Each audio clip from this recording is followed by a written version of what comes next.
Yo, what's up everybody and welcome to Wiggle 30 number 3. What is Wiggle 30? Wiggle stands for With Infinite Gold and Level 30. It's our tournament series where we take 122 players and we pitch them against each other, each of them having a unique hero, and then they fight in a double elimination bracket of best of 3 matches to see which hero is actually the best. Of course, it's mostly about having some fun with a 1 versus 1 tournament, but hey, you know what? Maybe we can learn something while we're at it. Today we're running the 3rd tournament in the series. I'm very excited for it, and I think we can get right into the matches. So we have Tidehunter versus Necrophos. Now this is actually a pretty interesting match, I think, because Necrophos, of course, is kind of like a tanking king. And most importantly, etherealness. Ethereal, so difficult to deal with. But Tidehunter is a hero that is also quite tanky, and Nullify exists, which is really good against Ethereal. So we'll see how it goes. Tidehunter here going for an early Moonshard into the inventory, as well as Daedalus, Satanic, Assault Cross, Nullify, Swiftblink, and the Stygian Desolator as the neutral item. Crab King on the Necrophos instead. Gonna be picking up the Shiva's Guard, Ethereal Blade, Kayan Sage, Heart, Refresher, Blade Mail, and Arcanist's Armor. Arcanist's Armor being one of the new items that was added not too long ago and that we didn't have in the last Wiggle tournament. So I'm really curious to see how that Arcanist Armor is gonna work out. I mean, it does offer just a lot of additional resistances. Here's our arena. You can see we're just on a normal Dota map. And here is our Necrophos, although it appears that the Tidehunter is invisible. Alright, we're gonna go ahead and just put down some sentries, put down a little bit of detection, refresher in the inventory. Gotta play it safe, right? Gotta be careful here. I wonder where this Tidehunter is hiding. Where's this sneaky little bastard at? Necrophos equipping more sentry wards. Gotta be careful with those, you know, you gotta make sure that you can find the Tidehunter, that you can protect yourself. And there, oh, Tidehunter over there in the jungle, just hiding, just hiding. We've got ourselves a Swiftblink. That's gonna be something that's incredibly useful for closing the distance. And I think they're gonna run into each other. There we go. Arcanist Armor is active immediately. Refresher, 1 ultimate, the second, and that's done. Of course, the incredible power of the Necrophos coming in right there with the Reaper Scythe dealing a huge amount of damage, especially if you just get 2 of them, right? You just drop 2 Reaper Scythes and done. Easy peasy, takes out that big Tidehunter in no time at all. Tidehunter here, gonna be going for that smoke. Ah, that's smart. That will keep you invisible. That will keep you hidden and make it so that you're never gonna get caught. You're never gonna get surprised. You are the one who surprises people. Picking up a refresher this time around, but still no further defensive measures. No Lincolns, no mirror shield, no Aeon disc. So still very much vulnerable to that big double ultimate that can come out at any time. We've got Crab King just putting down some wards. I like that. Put down the wards and then just wait. There's Dockius comes in. BKB is active. We've got a lot of damage coming out already. That's of course with the passive proc from that Kraken shell, but it wasn't quite enough. Necrophos now retreating. There's the 1 ultimate refresher, but not enough, not just yet. I think we might be out of mana. Crab King on the retreat now, taking a lot of damage. Ethereal activated again, and Dockius also running low. Gonna be retreating away just a little bit, playing it safe. That might not be in your favor, but there is, of course, the Nullifier again. Ethereal, but it is a Tidehunter. It is a Tidehunter, of course. With any other hero, you just blast them with the etherealness. But it doesn't work against that big Kraken shell.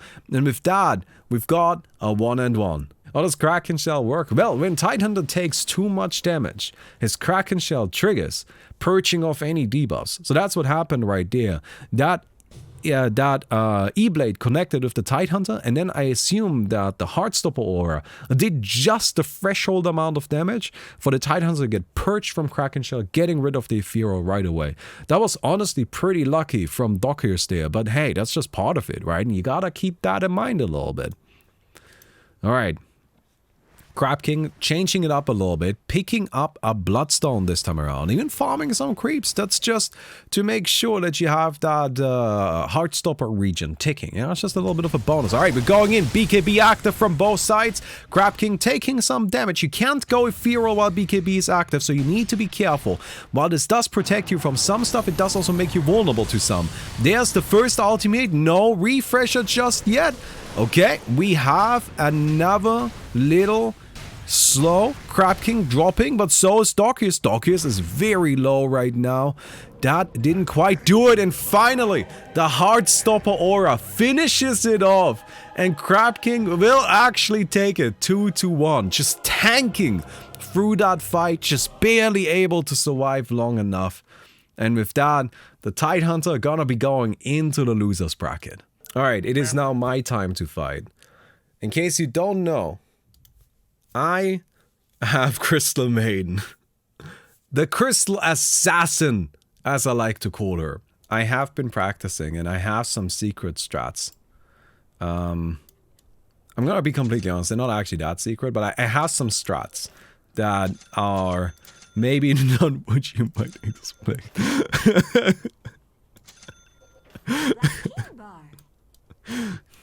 I'm not joking. This is not a meme.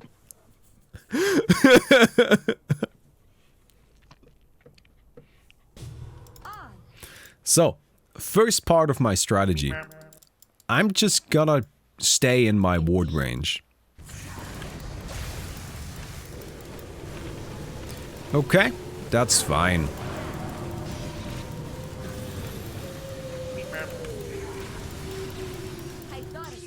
Good, good, good. We are losing some damage, but that's not too big of a deal.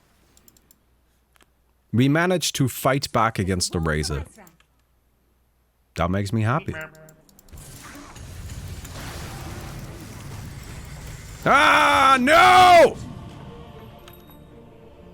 We were not able to fight back against the Razor.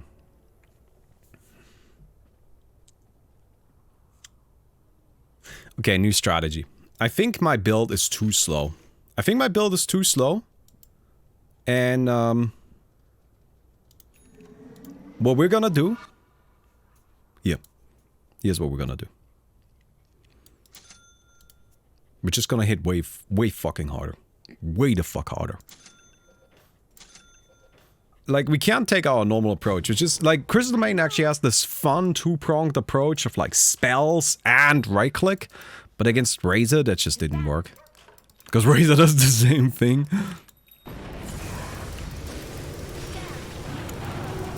Go, Maiden! Do it! Do it! Shit, he's got more range! Get it! No!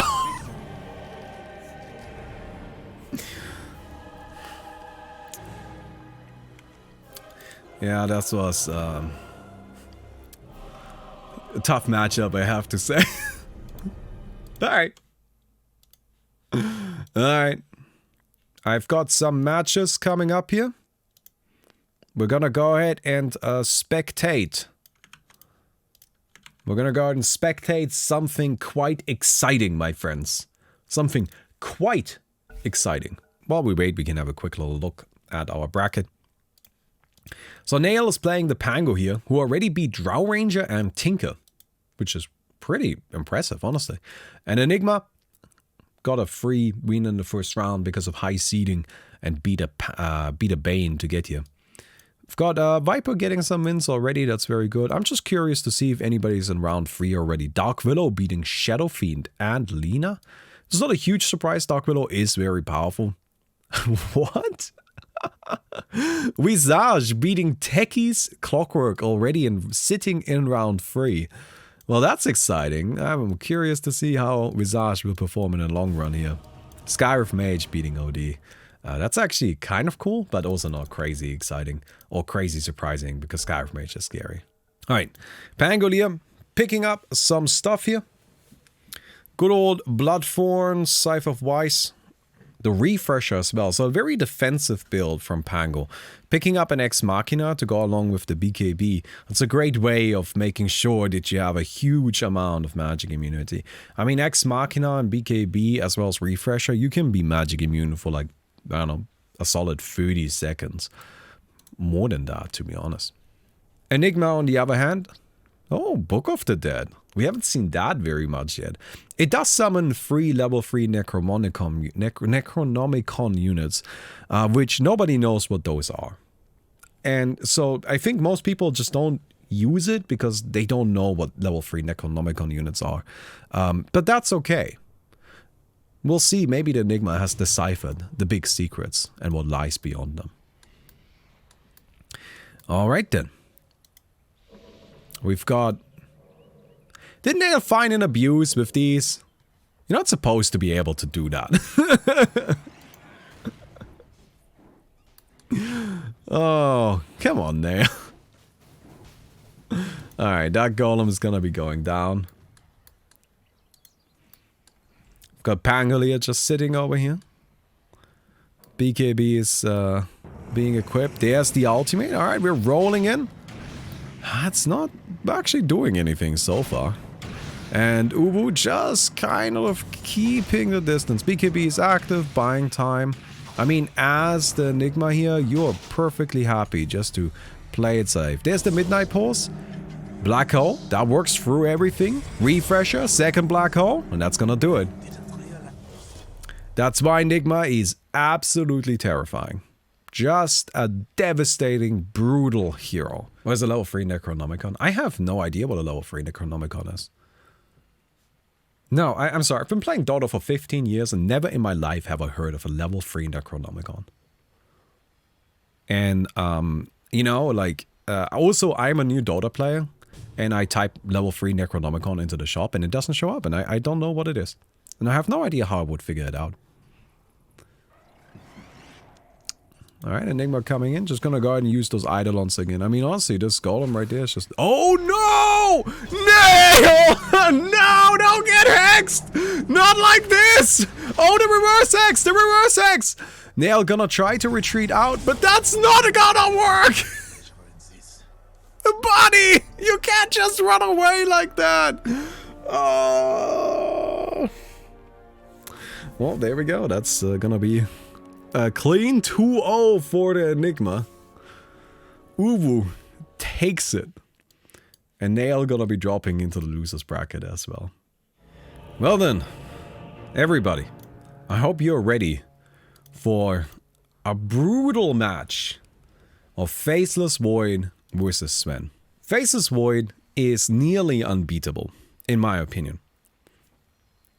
Funnily enough though, Faceless Void hasn't won a tournament yet. So, we'll see how it goes this time, but this is still one of the big characters to look out for. On the other side, we have Sven. Sven is also very strong.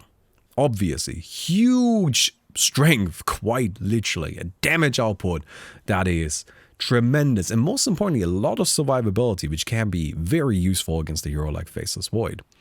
Now, our Faceless Void here, Hillybilly, made for an incredibly offensive build. Just pure power.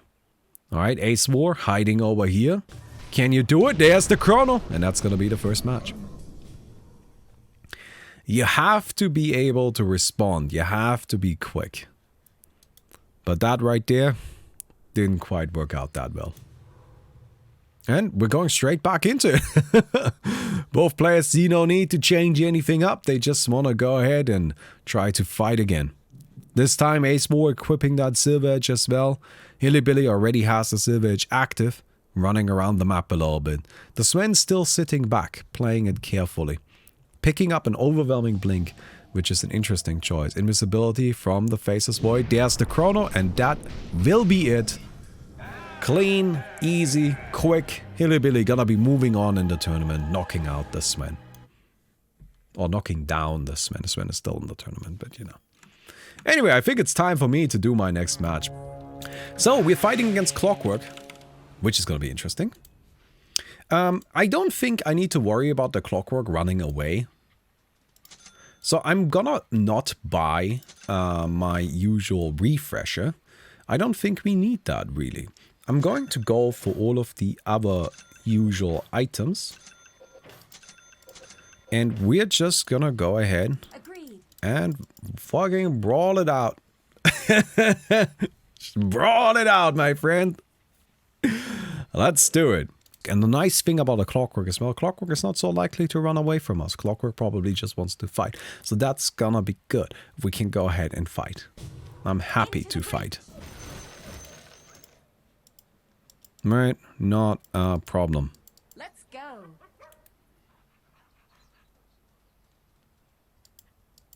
Now I'm just gonna... I'm gonna sit here and wait. Bring it. I'm gonna show myself. Come. Come here, my friend. Do it.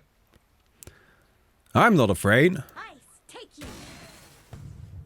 Oh, you're over there now. Ah, I appear to have found you. Ah, very good. This is about the item set I was expecting.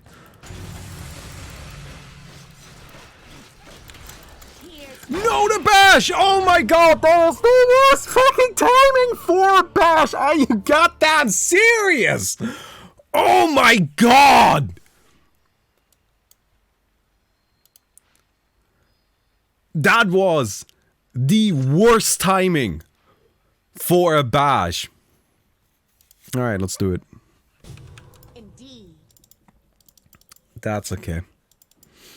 That's okay, let's do it. No, go ahead, bash me again. Do it, I dare you. Yes. Oh, you're magicking me in there.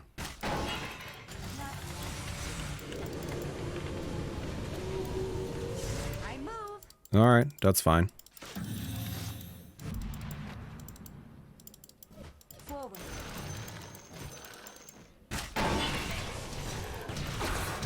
Ah, the hex, I'm dead. Ah, no! No! My Crystal Assassin couldn't do it! No! Alright, that's good. Now we can spectate.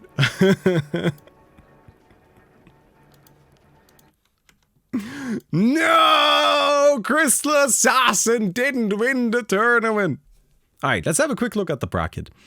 So you can see we've got Axe beating out actually Troll Warlord Magnus and is now going beat Mars as well. Wow. Look at how far in the tournament Axe is. Skywrath Mage, Monkey King, Anti-Mage Clinks up here. Enigma, we saw Enigma beat Pango. Viper beating Dawnbreaker. Nightstalker Earthspirit is going on over there. Huskar beating a Weaver. Faceless Void currently waiting for the winner of Nyx Assassin and Invoker. Dark Willow Wraith King, Phantom Assassin Ember Spirit, Broodmother. Wow, look at how far Broodmother's made it. Although not maybe the most competitive bracket we've ever seen. And then Slark beating out the Terrorblade to now make it against the Visage here.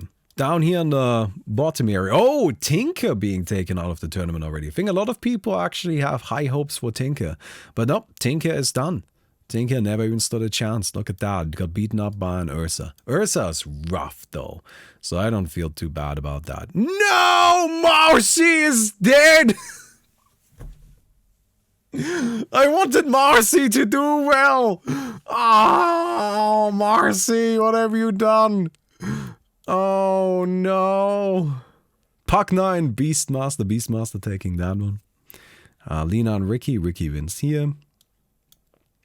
Clockwerk moving on over Scrubby Crystal Maiden.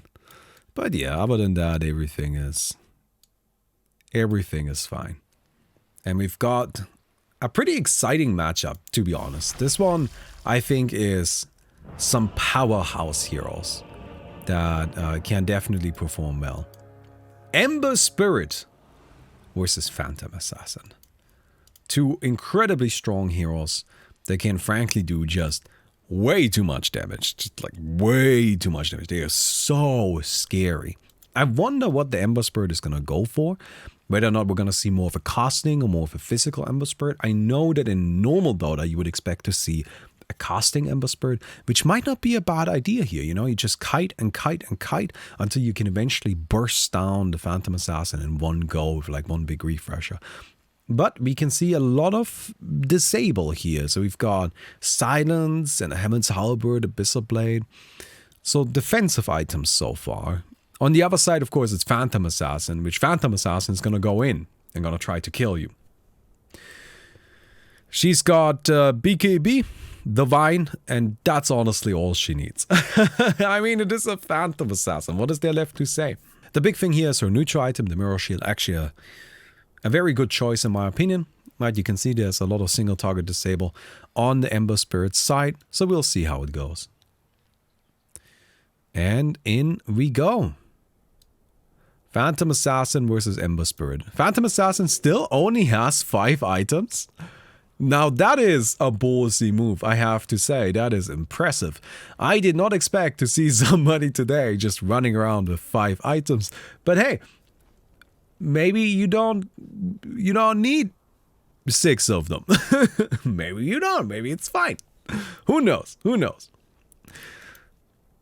I do still have high hopes for her. I think that particularly that Mirror Shield is going to be a big problem for the Ember. Phantom Assassin, of course, can also just hide. She's got that blur active effect in Ember.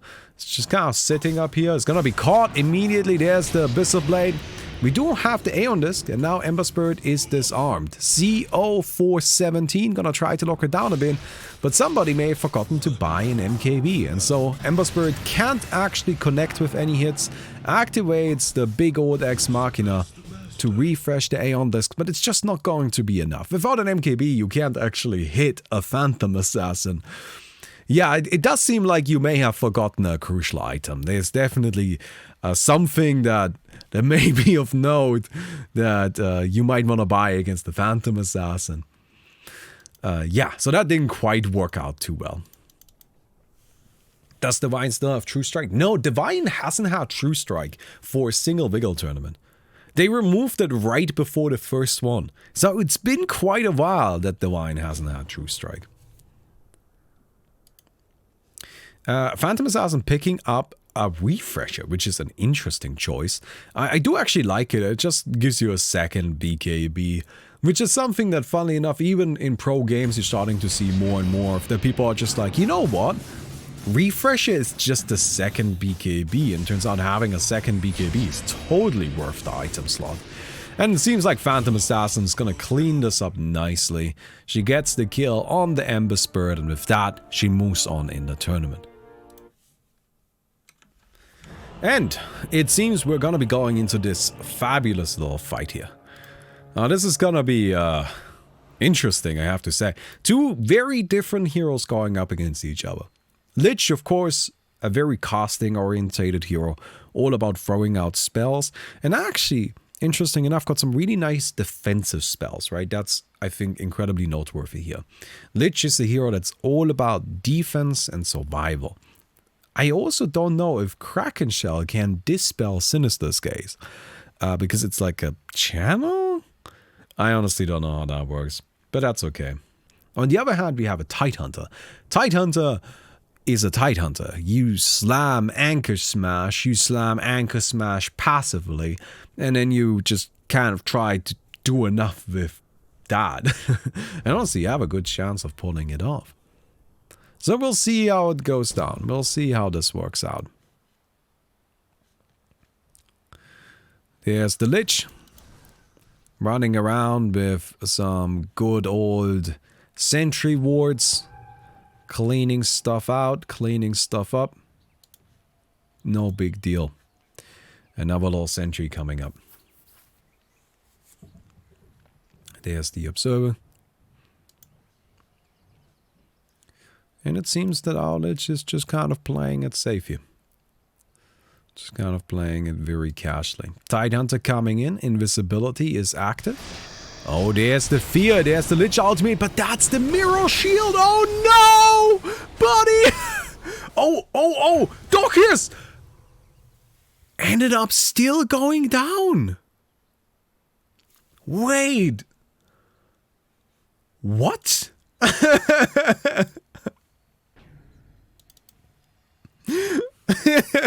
Okay, did the Lich even refresh there? I don't know if the Lich refreshed. Like, I actually don't know how the Mirror Shield interaction works against the Lich Ultimate. Because in case you aren't aware, Lich Ultimate is a little weird. It does get blocked by Lincolns, but only the hit you receive, not the entire spell. So if the Lich Ultimate flies at you, it connects with you, it gets blocked by Lincolns. If it can then bounce, it'll just keep going. It's still active. So I think that's what happened there, is that the Mirror Shield actually created a second Lich Ultimate, which was the Lich Ultimate that ended up bouncing between Dockers and the Totem, while the Lich was having a Lich Ultimate bounce between himself and the Creep. So that was really strange, and definitely something that we should add into our list of stuff for that video, Tuski, that we were talking about. So go write that down. That's very interesting. We should check that. Alright. We're gonna go ahead and just take down these creeps really quick. And I like that the Lich has kind of found... Oh, immediately finds it! There's the BKB though, Ravage. Both sides have BKB active. Lich is just gonna kind of stay near these pillars, setting up for the BKB to run out. Doc here is gonna be feared away. Oh my god, this creep! This creep! It's bouncing between these two pillars. But they ran out. They ran out. It's fine. It seems the Tidehunter still has a shot at this. And now the Ice Spire is on cooldown. Actually, it doesn't have that long a cooldown, so it's maybe not on cooldown, who knows. Chain Frost does have like 40 seconds, so you have a bit of an opportunity, but it doesn't feel like the Tidehunter feels comfortable using it. Mostly out of... Oh, you don't want to leave the circle, my friend. Oh, you don't want to leave the circle. That is not where you want to be. And now the Tidehunter ended up taking a lot of damage.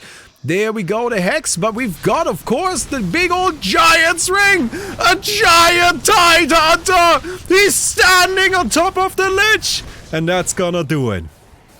Oh my god. Just the world's chunkiest boy. Oh yeah, you do not want to leave the circle. Just to be very clear about this. So you can see that we have this nice circle of camaraderie around the arena. And the circle of camaraderie is very kind. It just wants you to be close to each other. So it will continuously shrink as the game goes on after a certain point in time. But the circle of camaraderie does not like it if you leave the circle, because then you start taking a ton of damage, and very importantly, you can't heal. So the damage is set. You will die. You don't die immediately. You can leave the circle for a little bit, but you can't really spend time outside of it. You also can't fight from outside of it, because on top of taking damage, you are silenced. So stay inside of the circle of camaraderie. Do not leave it. Be friends. Very good. So you gotta be a little careful there. Alright, we've got the Nullified. I mean, that's a necessary item. Otherwise, you just can't deal damage to the Lich. And I like that the Tidehunter is going for a much tankier build now. Right? No longer investing so much into damage output, just spending resources on the survivability. And there we go. We seem to find him immediately. There is the Freestore Hex. No Spire yet though, no ultimate yet. Break is active, another Hex, BKB, Spire, refresh. So far not much coming from this. There is the Ravage on a BKB. Doc here is gonna need to go back a little bit. Nope, still just standing there. Just taking it. No, Tidehunter, don't stay there! Don't stay there!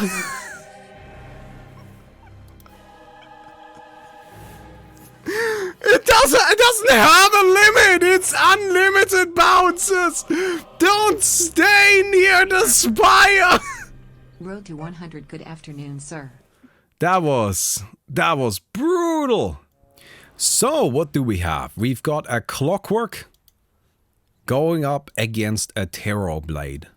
Now I do have to say I have maybe a little bit of bias going into this match.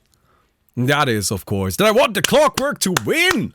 You know what's the best part about losing? You get somebody to cheer for. Because if you lose against the winner, then you hardly lost at all. So you can do it, my friend. I believe in you. You will be the strongest. You will be the best. You will be our champion.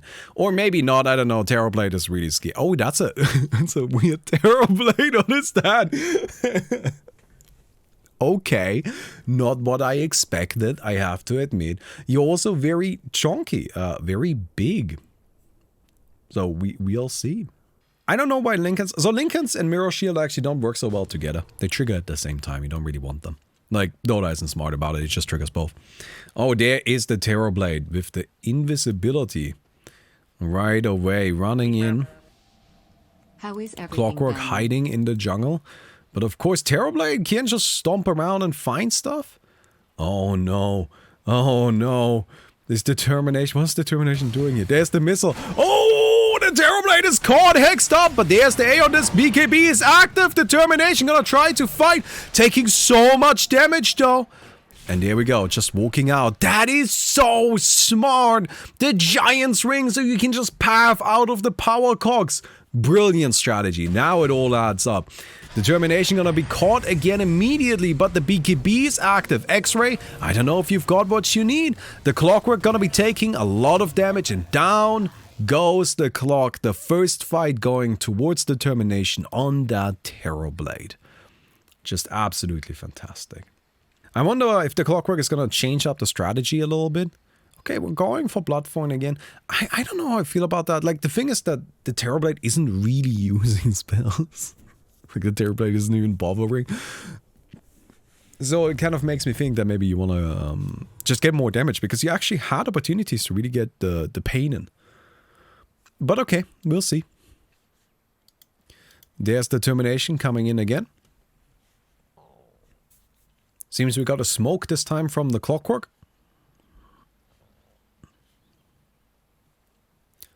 Gonna go in and just play it very carefully. Scouting around with that illusion just a tad little bit. I mean, it's a very big illusion.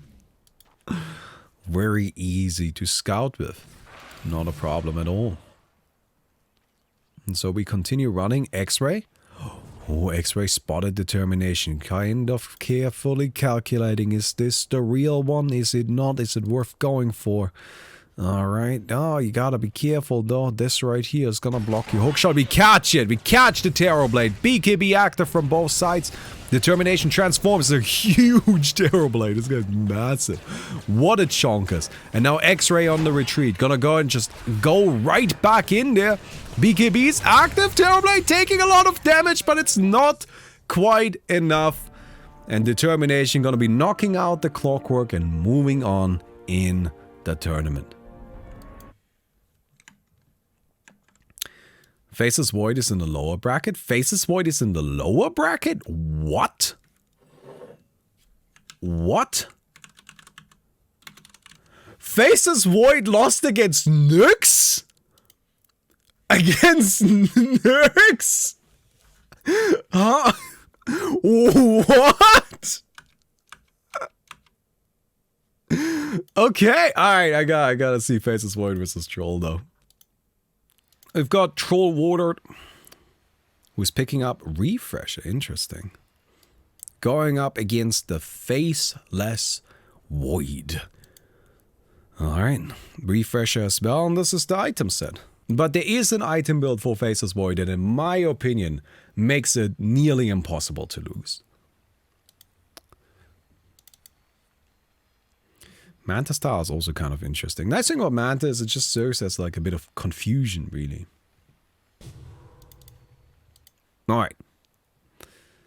We have the Troll Warlord sitting over here with the famous double Swift Blink, which is just tremendously powerful. I mean, sometimes one of them is just not gonna cut it, so you gotta make sure you have both.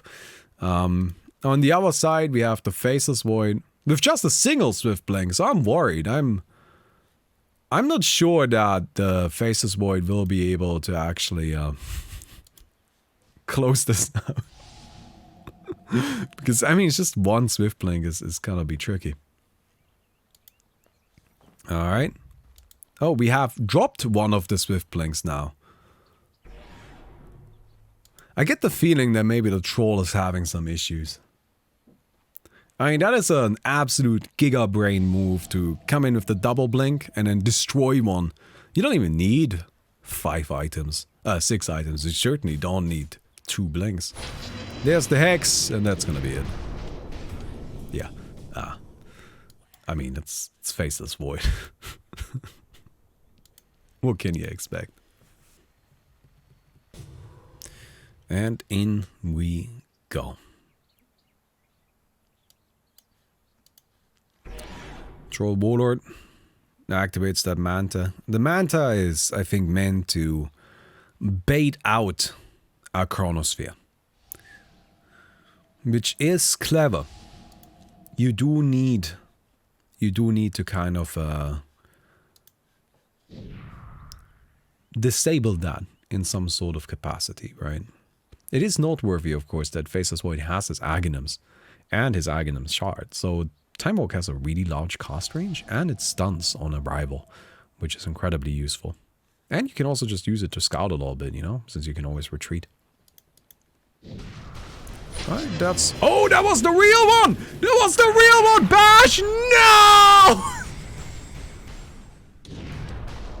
Oh, I actually feel so bad for you. You totally... Oh, you should have... Oh, man. I didn't even see that. Oh, you just needed one bash. You just needed one bash and you could have had that. Very unfortunate there.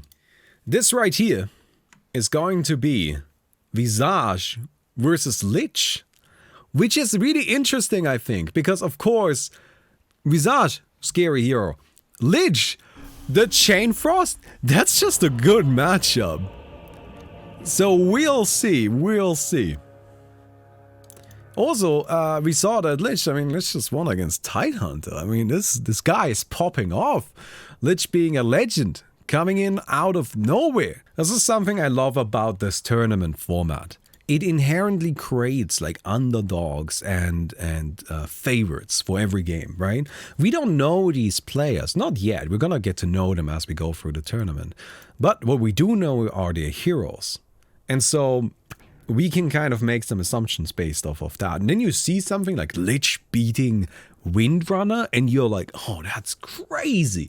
Now I'm excited to see what this fella can pull off, right? All right, in we go. There are the birds. And they're invisible. They are invisible indeed. Lich hiding over to the side, playing it safe. Gonna be caught by the birds immediately. Alright, there's the Hex. No Aeon Disc, and that should be a kill. Oh, actually not yet. There we go though. So I'm a bit surprised to see that the Lich didn't like immediately slam at least the Frost Shield. I mean, you kind of have to, right? But maybe a bit caught off guard, you know, like how do you play against Visage? So that was a quick little fight right there. Didn't end up working out too well for our pink hero. 1 fluffy hat, 2 boots of speed, 2 gloves of haste, and a robe of magic. That should make the void feel the most comfy. I do hope that somebody goes for that item build. That's a brilliant item build and I love it. I do still want a fluffy hat like it exists in the store. I just want that in real life. I would wear that every day. I'm not even joking. Alright, we're going in. Lich dropping that ultimate. Okay, Hex as well. Visage. It's just Visage. It's just not taking damage. I don't know. It's just not taking any goddamn damage whatsoever. The Ice Spires are keeping this ultimate bouncing. And, I mean, Lich is just kind of popping off with that. But, there we go. Finally. It's just not going to be enough. And the Lich goes down. Lich just didn't do any damage. That's wild. So, let me check really quick how the bracket looks. Alright, let's have a quick look, everybody. Why don't we? So, you can see, so far we have a lone Druid just kind of slapping people. Oh man, that's brutal. Beating Pudge, beating Undying, beating Darkseer, and now comfortably sitting in round 5 here. Phantom Lancer and Io are gonna be deciding who fights against Lone Druid. And Io, actually. Look at this Io. Lifestealer, Naga Siren, Spirit Breaker. Now that's what I'm talking about. On the other hand, we have Slark waiting in round 5 as well. Beating Terrorblade, Visage, Brewmaster. I mean, that's not too crazy. It is a Slark after all. And then Phantom Assassin needs to go up against Dark Willow. Huskar waiting as well. Who's gonna be fighting the winner of Viper and Night Stalker. Oh, I bet Huskar hopes that it's gonna be Night Stalker who wins that one. And then Klings versus Mage was already fought. Klings moving on into round 6. Our currently first semi-finalist here. In the loser side of things, we've got a bunch of interesting cases, of course. I wonder if we can find any particular upsets. Look at that. The Visage actually beats the Ursa. I didn't expect that. That's kind of crazy. Spurtbreaker beating Razor? Damn.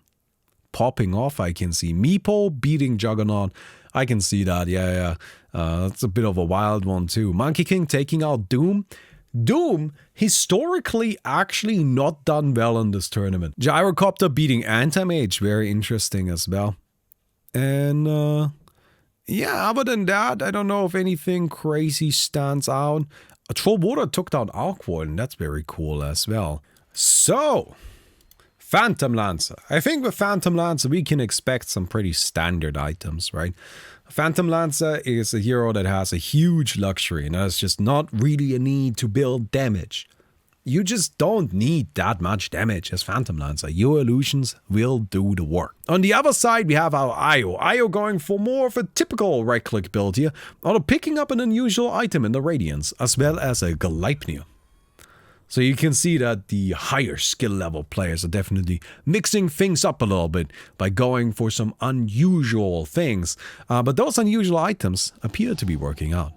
We've got Phantom Lancer here. We don't really see the IO, but we know where the IO is. I have managed to deduct using my expert genius reasoning where the IO actually is. I know, it's very impressive. But yeah, this is really interesting, the Seer Stone. Seer Stone can be used to like scout around like this.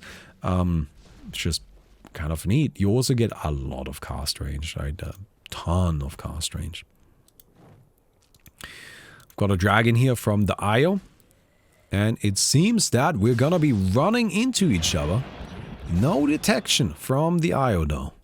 So the invisibility will keep the Phantom Lancer safe for now.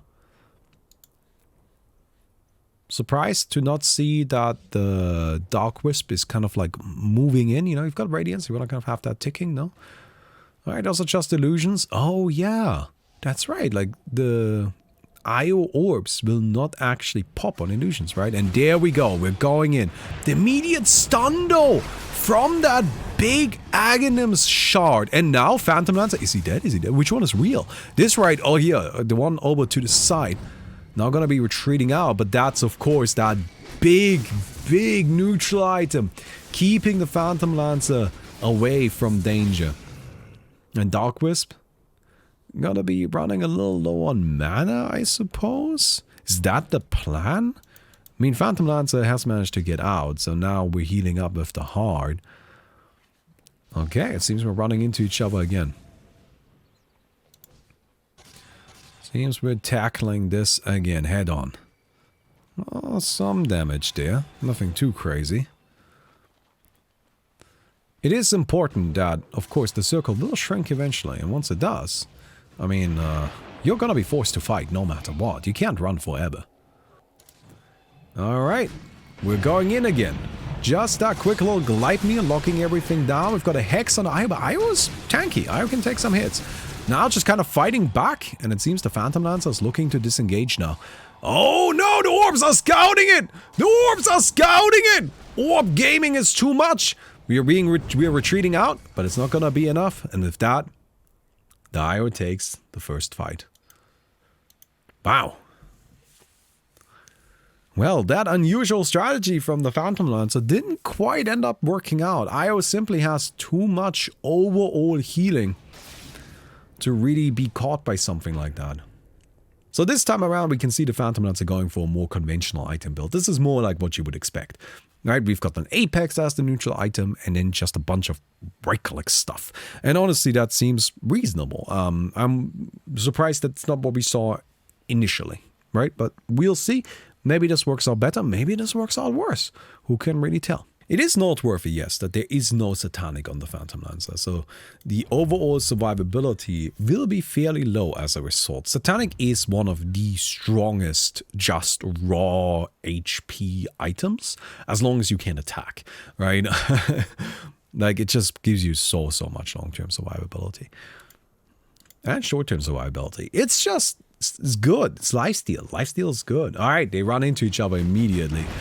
There's the Gleipnir again. We've got a Hex on the Io, but of course Io can just kind of clip through the trees. Not a problem at all. Satanic now being equipped from the Io. The Dragon actually doing a surprising amount of work, and so is that Aghanims. Relocate to buy some time just to kind of play it a little bit safe while we're equipping that big old Satanic, and now the Phantom Lancer are retreating out. Phantom Lancer does have a heart, which the Io doesn't. But of course, Io can kind of heal up with Overcharge, kind of achieving a very similar effect there. And now, we're running into each other yet again. Gleipnir being activated. There's the Hex. Io's pretty fast though. Nullifier slowing him down. Oh, Dark Wisp taking some damage. There's so many illusions! There's so many illusions! And it seems that the Phantom Lancer will take the second fight. And with that, we're at a 1-on-1. Phantom Lancer taking that return there. The more traditional item build definitely working out a lot better. And now it seems we're picking up a Satanic. Seems reasonable enough. You can just kind of force a fight a lot more with that. We're definitely considering our options. Book of Shadows now. Oh, that's a very different approach. That's a very different item. In that case, I would even say stick to the Gleipnir. No, okay, we're getting a Divine in there. We're keeping the Radiance. And then a Book of Shadows. Interesting. Very unusual. It's not what I would expect here at all. Book of Shadows, of course, allows you to make somebody untargetable, but also makes it so that they can't attack, they're silenced, they're muted, no items, no spells. So, it's an interesting item. The most notable thing about it is that it dispels when cast on something, and it also has a very low cooldown, a very high uptime. So you can just kind of spam it freely. Again, I'm surprised to see it here at all, but maybe the IO4 thinks that I'll just rely on my Aghanims. That is a lot of damage that will, in the long run, overwhelm the Phantom Lancer as long as I can just connect with them for frequently enough, right? Alright, Phantom Lancer just hiding over here. Just barely on the outskirts of our beautiful circle, although this is kind of weird. I don't know what's going on with that. We need to look into that maybe. Alright. I think it's this one. That's the proper circle. Alright. There is the Purge immediately. Io taking a lot of damage, might be dead. Yeah. And with that, Phantom Lancer takes it. Let's go. Hey, Gimli, thank you so much for the 16 months. Dark Wisp, not quite able to close out that fight. Managed to win one against Phantom Lancer, which is very impressive. But it seems that in our next round, it will indeed not be a 2 versus 2. It will be a whole gang of assholes fighting the lone druid. The poor little fella is gonna have to figure out something to deal with that. Beastmaster. The master of the beast. Going up against... Wait, that's not Beastmaster. Apologies. Brewmaster. The master of the brew. Going up against the Weaver. Weaver, of course, has some interesting abilities that are incredibly useful for this. So first of all, you may have noticed a lot of people like going for invisibility. So you can see that Silver Edge is bought very frequently. That is, of course, because Silver Edge is bullshit. Apologies, I know that might be a bit of a political statement here, but Silver Edge is stupid. Sorry. Why does it have crits? That is so fucking stupid. So dumb. I hate that Silver Edge has crits. But because Silver Edge has crits, there's not really a reason to not ever buy a Silver Edge. You just get it because, you know, you just get some bonus crits as well as the other utility. Weaver, however, has inbuilt detection. The Aghanim's shard makes it so that the swarm latches onto invisible targets and reveals them. So that's incredibly useful. Oh, gonna be caught out right away. But the Aeon Disc can of course time-lapse immediately. There is a Nullifier Silence as well, Brewmaster taking some damage, but there's the Primal Split. And that's the big thing. No matter how well you think you're doing, Brewmaster can always just split, and that will buy him a lot of time. Even if you can take down the Brewlings, which honestly you can, they're not that strong at this stage, it will take you a little bit just because there's 4 of them. And so Brewmaster can use this time to just like wait out cooldowns and reset the fight a little bit. And you know, if you're a Brewmaster, you can even get a heart and then you're gonna be healed to full afterwards. You can see there's, again, just straight away another big old Aeon Disc, and Houston takes the first fight there with the Brewmaster. Another aspect of Brewmaster that's very noteworthy is, of course, Drunken Brawler. Drunken Brawler gets buffed up by talents, making it so that it has a huge crit and a huge crit chance. Or maybe not. Weaver, on the other hand, is a bit more straightforward. With Weaver, you're just kind of trying to kill the guy, right? And you can. It's honestly pretty straightforward. It's not that tough. I'm surprised to see a Lincoln Sphere here. Again, I'm not a huge fan of Lincolns and Mirror Shield. Because, again, the way it works is that they initially trigger at the same time. So they both go on cooldown, and they need to be kind of on mismatched cooldowns. When one of them is on cooldown, the other one isn't on cooldown. So you can kind of like have both going on. It's weird. It's not so good. Anyhow.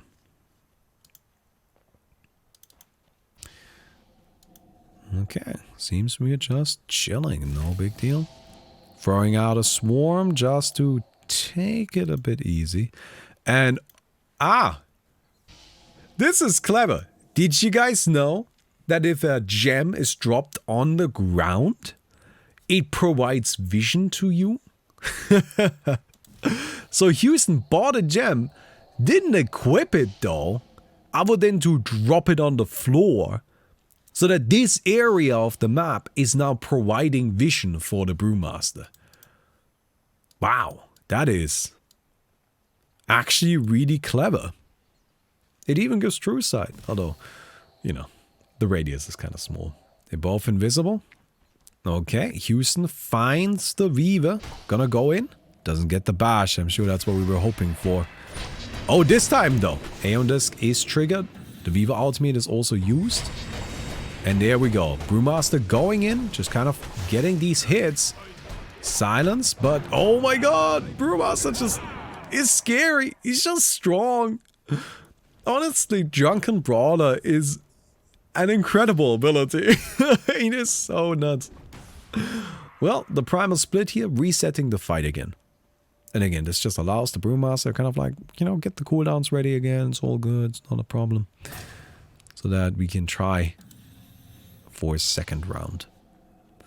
So that mostly means there's no Aeon Disc for the Weaver, because the Weaver did not go for that good old Ex Machina.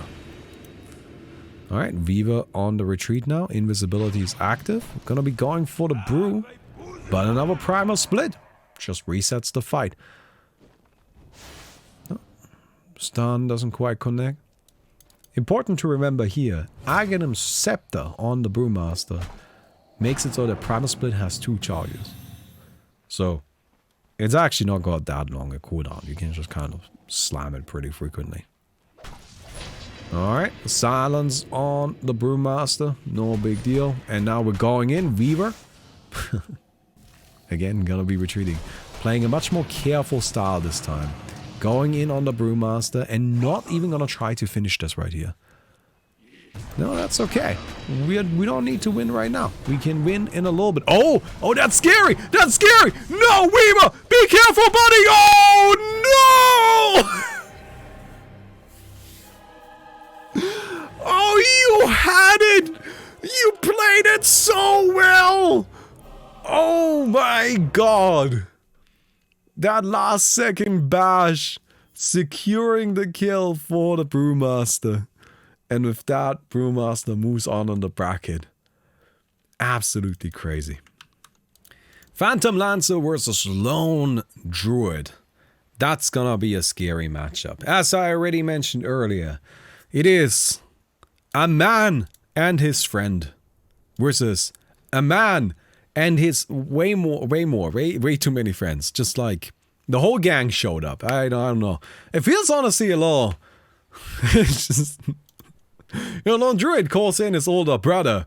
Phantom Lancer calls in his whole goddamn family. So we'll see how that works out. Lone Druid, of course, is notoriously scary. Lone Druid won the last Wiggle and performed really well in the first one. I think anytime you think about this style of tournament, Lone Druid immediately pops to mind because he just has this natural attribute of being two heroes that gives him a huge advantage. Something that is really important as well is he gets to have two neutral items. That's just a unique property of the hero, right?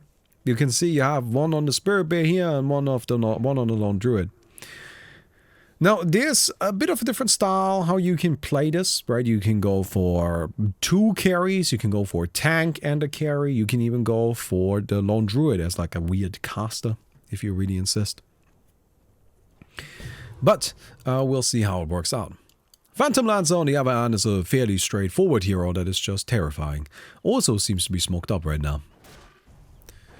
We're just detecting a few things here and there. We do have an A on this, which means that the true form is more or less guaranteed.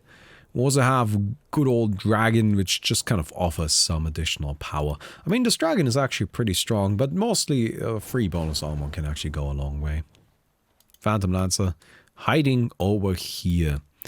A fairly tanky item build, not super high on the damage output. That doesn't seem to be the main priority right now.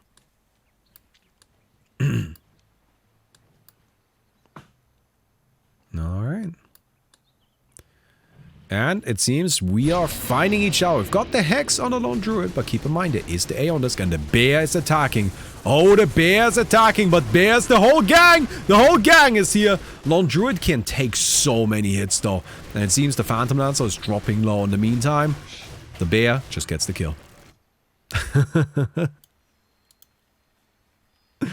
The bear just straight up takes it.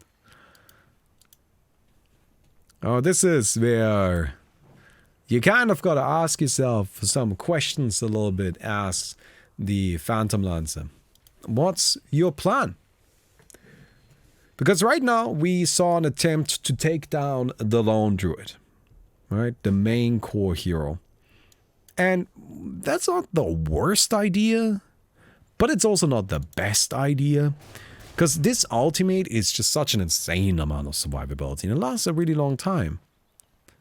Mostly it has a really high uptime, right? 50 seconds cooldown, 40 seconds duration. I mean, that's a little bit silly, isn't it? So you need to either hit that window where that's down, or you gotta figure out a different strategy. I have something specific in mind, which I'll tell you after the game. Oh, we've got the bear running in. Bear got a blink dagger as well. Very high damage output on this guy. Oh, there's the Hex. Very smart. That's exactly it. That's what you needed to do. The bear's going down. Doesn't have much HP left, and it seems... Oh, not quite yet. Not quite yet. The bear's still on the retreat, but there is the nullifier. The bread is rising. Can you keep the bear alive? Can you keep the bear alive? And no, the bear's done. We get a resummon on this in all likelihood. Oh, Lone Druid, it might not be off cooldown yet. There we go. Finally, the bear comes back. There's a whole bunch of illusions again. No! Don't go for the hero! Don't go for the hero! You had it! Oh, man, that was so close. At the end, I think you got too enthusiastic. You felt the surge of energy as you beat the bear. But then, of course, you gotta kill the bear twice. You can't just kill it once. Alright, Huskar versus Viper. Now, this is actually a really interesting matchup in my opinion. Because it kind of goes both ways. you've got the obvious aspect, which is Viper's Never-Toxin. This disables passes of affected units. In other words, it takes away good old Berserker's Blood. Alright, Berserker's Blood is just a massively useful, very powerful ability for the Huskar. It is essential to his kit, and it's really something that the hero bases himself upon. But on the other hand, BKB exists. And on the even other hand, Burning Spear actually deals pure damage. Yeah, with the level 25 talent, Burning Spear deals pure damage. So while Viper would usually be very resistant to Burning Spear because of Corrosive Skin providing magic resistance, he actually doesn't get any benefit at all. Huskar just straight up beats right through it. On top of that, Life Break actually acts as a really long duration disable because of that Aghanim Scepter. And then you can just, you know, slam in a fire on top of that. We'll see how it goes. I like that the Huskar is actually going for a Refresher Orb as well. Just kind of like maximizing the ability to disable the Viper, hopefully. On the other hand, we have a Viper here going for also just kind of like more utility, defensive-based stuff. Despite this, I imagine this fight is going to be over fairly quickly because both heroes are looking to kill the other. They're just both building pretty tanky. Okay, there we go. Huskar, there's the leap right away, gets the Viper and just gonna start dealing damage there. BKB is active, Viper. There is a big old Yule's Wind Waker, but another Huskar ultimate. And now we have a lot of stacks of that Burning Spear on the Viper. Down goes the big green thing, and Huskar takes the first win. It's really interesting. You know, if this wasn't Wiggle 30, if this was Wiggle 7, then I think we would all expect the Viper to just stomp it. Right? Or even Wiggle 24. The big factor, in my opinion here, is really just that the Huskar has that pure damage on a Burning Spear. So Viper just doesn't get any additional damage reduction. And that's something that's important for the hero. It's kind of something that the hero really builds himself upon. Alright, we're just throwing out some Never-Toxins, you know, just have that going on. There's another one, I like that, be proactive with it. We've got the leap in. Viper gonna be fighting back, disarmed now, no ultimate yet, can't attack. Oh, but that's still gonna be it, you can't perch it off. Nope, that's a kill. Honestly, that wasn't even really all that close. I think the Viper Strike came out a little bit too late, but I don't know if that would necessarily have made much of a difference. And Huskar takes a clean 2-0. Brewmaster versus Faceless Void. Now, we've been spectating Faceless Void whenever we get the opportunity to, because, you know, it's exciting. This is the big scary hero where everybody's looking to see how he performs and, you know, what maybe is gonna happen to the little guy. Already in the losers bracket, so that's pretty noteworthy, and I have high hopes for Houston. You have seen Houston play already, and I gotta say I was pretty impressed. So we'll see how it works out here. BKB, MKB, Divine. No refresher so far, which is very interesting. Brewmaster, on the other hand, kind of going for the normal item build here. Picking up a Hex, which I like. I think that's a very good item. Visage, just casually in the inventory. You know, it might be useful. Oh, it's going to be interesting to see. In we go. Brewmaster versus Faceless Void. Keep in mind, this is losers bracket. Whoever loses this fight is out of the tournament. Invisibility from both sides, but the Faceless Void does have a gem, and that's going to be a chrono. There we go. First chrono comes out. But there's the Aeon Disc, and there's just really nothing that the Faceless Void has to do there.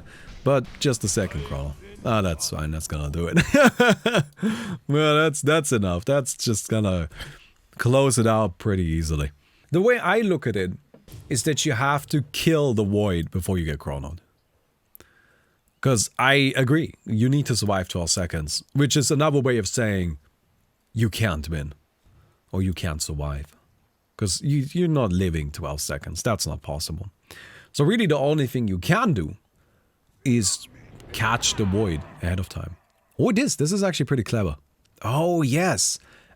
Split them up though. Like send one of them. Send the Storm Spirit somewhere else. Because as long as one of them survives, all of them do. Alright, we're just scouting around with that ultimate. Very clever. I like that. I like that a lot, actually. You know? Oh, this might be scary, though. Brewmaster off to the side. Faceless Void coming in. Scouts it out. Immediate split. And the Faceless Void is gonna consider... You could go in. Like, you can just kill all of the Brewlings. Doesn't want to risk it. So, Faceless Void loses that big old golem. And it seems that the Brewmaster ultimate is about to run out. And here is the chrono. There we go. And that's gonna be it. Faceless Void takes it. Nice and clean. Not here to make an upset happen. Faceless Void is here to take the tournament.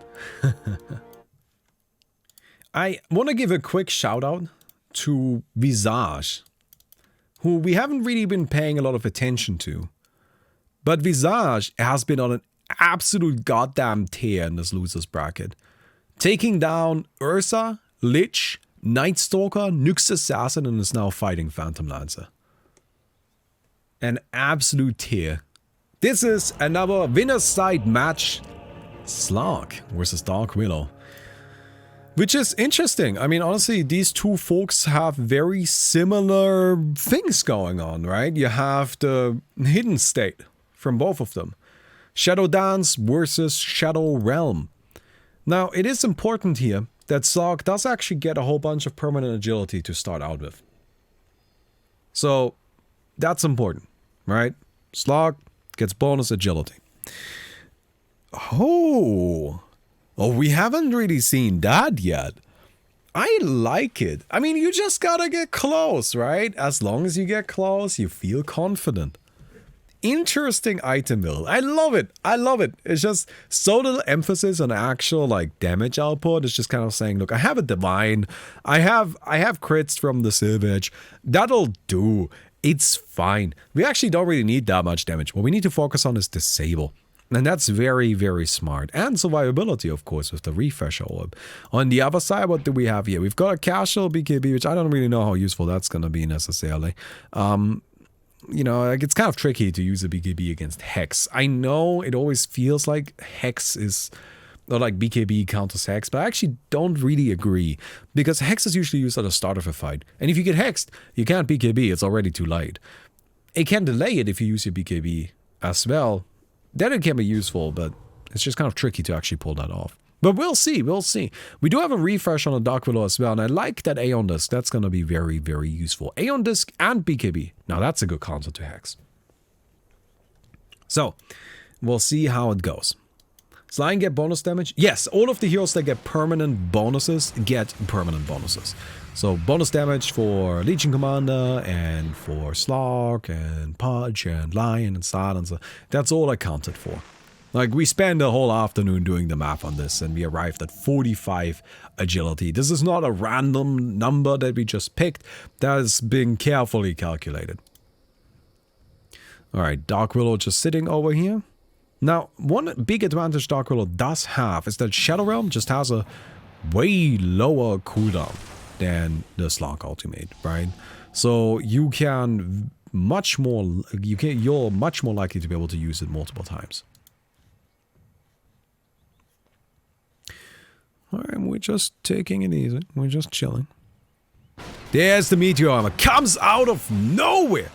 But Aeon Disc immediately protects the Dark Willow. She's not jumping forward. But not quite able to commit to it. And this is always the power of the Aeon Disc and Ex Machina. Ex Machina refreshes the cooldown of all of your items. Which means that, you know, Aeon Disc has 25 seconds cooldown. Oh, Hex! Oh, that might be it! That might be it! There you go. Beautifully done. Very patient play from the Dark Willow. Just staying away, just kind of making sure that we get our opportunity, wait until it presents itself, and then gets the Hex, gets the refresh into another Hex, takes down the Slark. And I really like the play here with the Aeon Disc BKB Ex Machina as like a defensive engine. Because what these 3 items really allow you to do is to just be a little bit invincible. As long as your opponent can't burst you down after you have used all of those. Slark, on the other hand, not actually changing up much at all. Picking up a Nullifier. So Nullifier does work against Aeon Disc. That is very important to remember. You can purge off the Aeon Disc. You can't prevent it from triggering, but you can purge off the effect. Right, we are just hiding over here. You can just come up, chilling, no big deal. Does Nullifier remove Shadow Realm? No, you can't remove Shadow Realm, but you can remove Aeon Disc. So Nullifier wouldn't get rid of that. And, I mean, Shadow Realm is just a broken ability. It's insane. So, it really enables what the Dark Widow can do. There is... Wow! Beautiful. Just absolutely beautifully done, I gotta say. She manages to... Oh, I can't seem to get vision on this lock. Don't worry about it. We'll just go like this. She manages to react to the Meteor Hammer and blocks it without even needing to use the Aeon Disc or anything. There it is again, this time around. But yeah, just the immediate big old Hex, and that's gonna be it. Dark Willow takes it, taking down the Slark. 2-0, nice and clean. We are now going into winners semi-finals. Lone Druid versus Dark Willow and Huskar versus Klinks. This is the first match we're going to see. Huskar and Klinks. Which is going to be actually pretty interesting. I think that is going to play out in... I honestly don't know. I don't know who is going to win that. I think they both can do it. I would give the edge probably to the Klinks. But yeah. No, of course, Lone Druid and Dark Willow. Which, funnily enough, this might actually be a bad matchup for the Lone Druid. Klinks, huge physical damage, which is pretty valuable, right? That's something that you can use to be very effective against a hero like Huskar. And I like the BKB already. So, Burning Spear, I don't think you can use it on somebody that is... No, actually, now that it's pure, never mind. It's pure. Now you can use it on somebody who has BKB active, right? Very good. You also need to kite around that Klink's ultimate. Well, not the ultimate actually, the Burning Army. I think this is just a huge amount of bonus damage that's going to be difficult to deal with. Oh my god, I hate this item so much. I'm sorry, I know, I'm just complaining about Silver Edge, but the fact that the Klinks is buying Silver Edge tells you there's something wrong, right? that just means there's something wrong with the item, fundamentally. Okay. Huskar also has a Silver Edge. They, you know, they're both kind of like chilling here.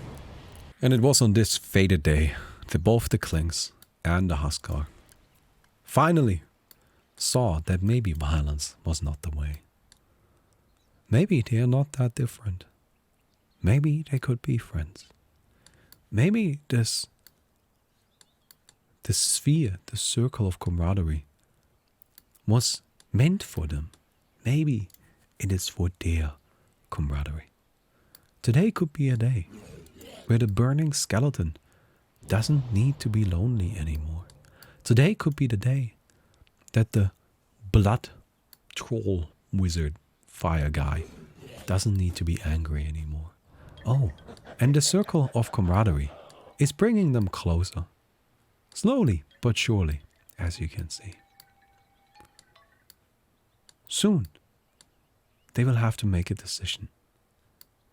Will they choose violence? Or will they choose friendship? Who knows? Who knows? But we have the first one of them moving in. Oh, there's a Hex. They have chosen violence. The Huskar gonna be taking damage, moving towards the outer circle of camaraderie. Now, not quite able to actually heal up with the Satanic. And maybe today was not the day to make friends for the Huskar. But the Klinks won, so that's what's important. Oh, I'm glad that they chose violence. Thank you, chat. Yeah, no, that's very good. That's very good. I mean, sometimes you just choose a violent. Oh! What's this? Level 3 Necronomicon units. What's a Necronomicon? Huh? Wait. Level 3. No. What?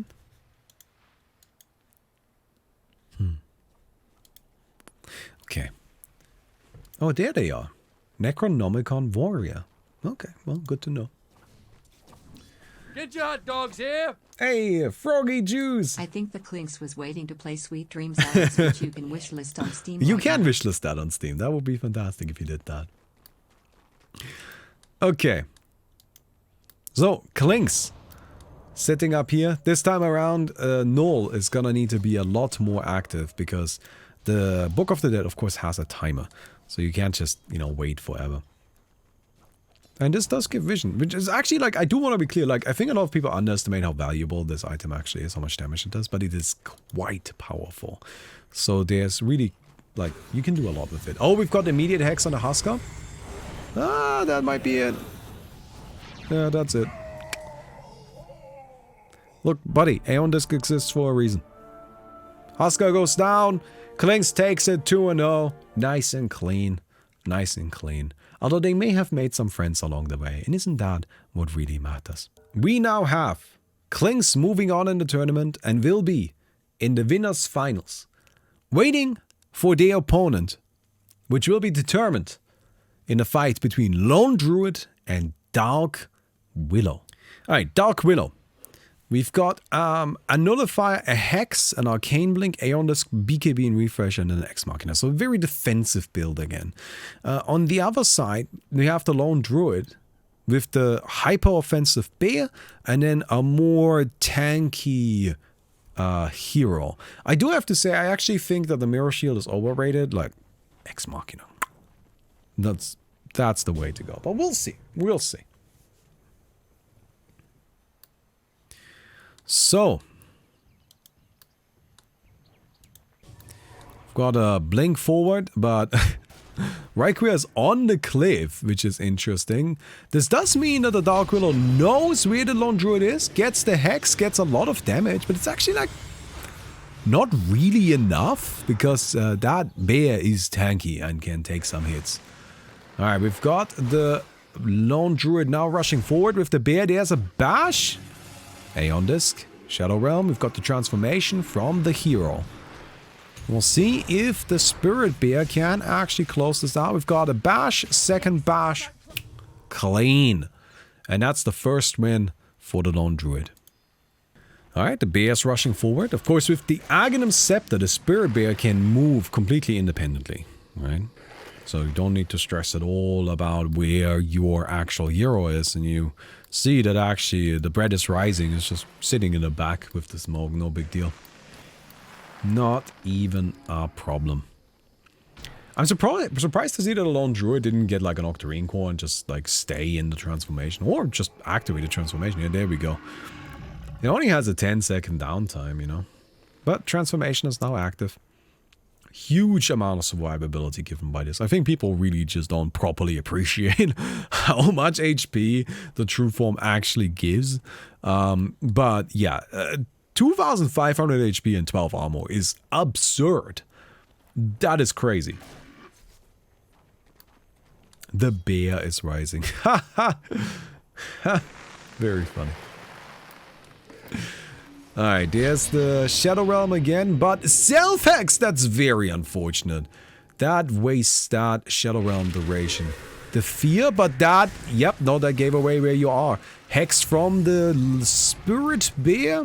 Spirit Bear now just kind of tanking over here, but, you know, like, yeah, you do a lot of damage, but it's just not actually enough, really. And, you know, Lone Druid can always summon a second bear. Alright. There we go. Second bear's up. We've got a Hex.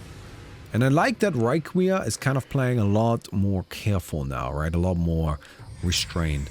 Because honestly speaking, the advantage Dark Willow has is that she doesn't really have long cooldowns. She doesn't really have anything in particular that she needs to wait on. So she doesn't ever need to take like a huge risk. She can just keep fighting like she's doing here. But of course, the problem is that Lone Druid is goddamn impossible to kill. There's another Shadow Realm, and now she just blinks out. But You gotta keep going, Yindo. You have to keep going because the Heart of the Rask, it's just healing constant, non-stop. If you wait too long, and wow, actually no, your mana is a problem. Turns out there is a limiting factor for the Dark Willow here, and that's just the mana pool. Alright, we're going in. There's the big hex again, lots of damage on the hero, and that's enough.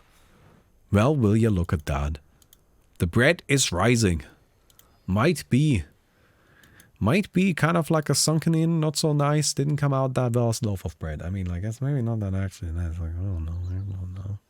The book was like Dagon. Last level was level 3 red book, if I'm remembering correctly. And only the level 3 ability, level 3 had the ability to spawn those creeps. But are you remembering correctly? Do you know for sure? It's almost as if it would be good to have a sort of tooltip that makes sure that you don't need to remember it. Also, what if you weren't playing the game then? Anyway, sorry. We've got a fight going on. This is much more important. There we go. We've got a Hex. Lone Druid's just kind of tanking it. Alright, there's the A on this. Oh, this one is gonna be a problem for Valkyria. Lone Druid swapped over to the Ex Machina. Next Machina is just a way better choice here. Nice timing. Is that enough?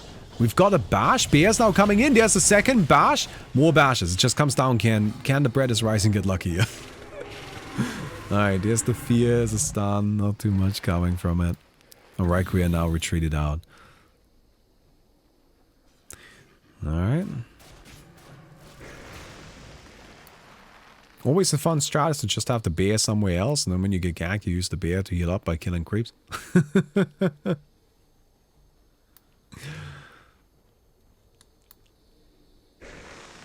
Okay, well, we are throwing out these bramble mazes.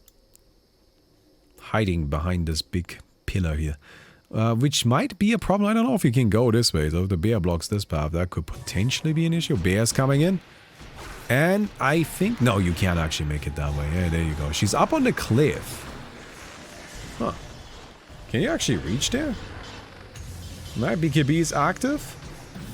Gonna stun on the Lone Druid. And now the Spirit Bear is taking a lot of damage. Oh my god. Valkyria is just sitting on the cliff. Just sitting up on the cliff. Is it enough? I mean, the Spirit... Oh my god. Lone Druid is so tanky, but it's just... I think you're getting overwhelmed here, friend. I think you're out of summons. I think your brother, your little bear brother, might not be here to help anymore. And there's the Dark Willow. She gets the Hex. And she takes it. 2 and 1. Wow. Dark Willow moving into winners finals. And now this is a bit of a surprising winners finals, I have to say. Klings versus Dark Willow. Crazy. So you can see down here in the bracket, we've got some interesting stuff still here. Pudge actually making it very deep into the tournament. And then Enigma Timbersaw up here. Visage has just been stomping stuff. So that's going to be interesting to see. However, Visage actually lost to Slark. That's how Visage ended up in the losers bracket. So despite this absolute tear that the Visage has been going on, we'll see if maybe the bad matchup ends up happening again. So, we mentioned this a bit earlier when we were talking about Slark. But Pudge is another hero that has a permanent stat growth ability. Which means we gave him flesh heap stacks. How many, you ask? 52. That may seem like a lot. And it is.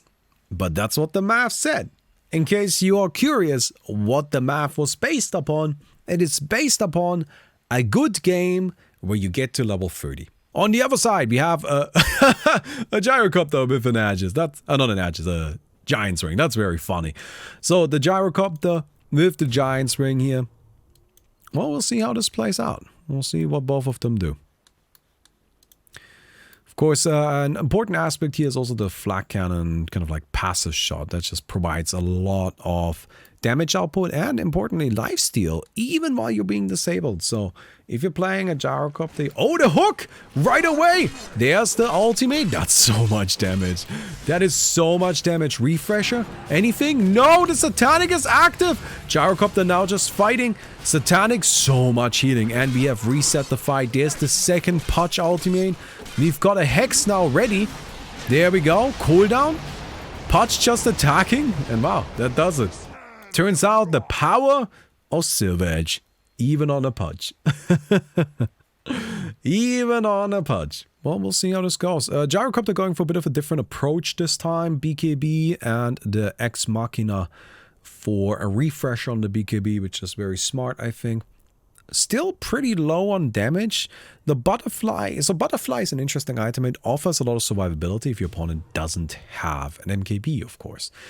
So it's a bit limited. But when your opponent doesn't have a counter, it's actually pretty powerful. It is, however, also kind of a mixed item, right? It's not just pure offense, it has a bit of defense mixed in. Okay. Well, they're both just waiting. Maybe they're gonna make friends again. Who knows? Maybe this is gonna be another circle of camaraderie situation.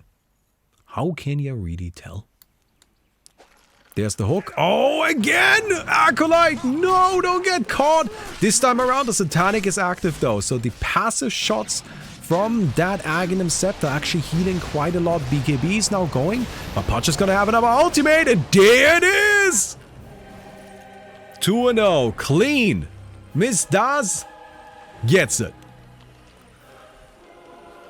Wow. With that, the Pudge moves on. Time for winners finals, my friends. Here is our Dark Willow and our Clinks. Very interesting to see how this goes. Clinks, we saw in the last fight, is actually perfectly happy to take it slow. Right, this player is not in a hurry. I am happy to just sit back and relax, wait for my opportunity. The same thing is also true for Requia, who is, you know, happy to kind of take a gamble, see if it works. If it doesn't, cool, we retreat, try again later. We'll see if they'll choose a violent or not. Maybe they're violent people. Maybe they're more, you know, peaceful. All right then. In we go.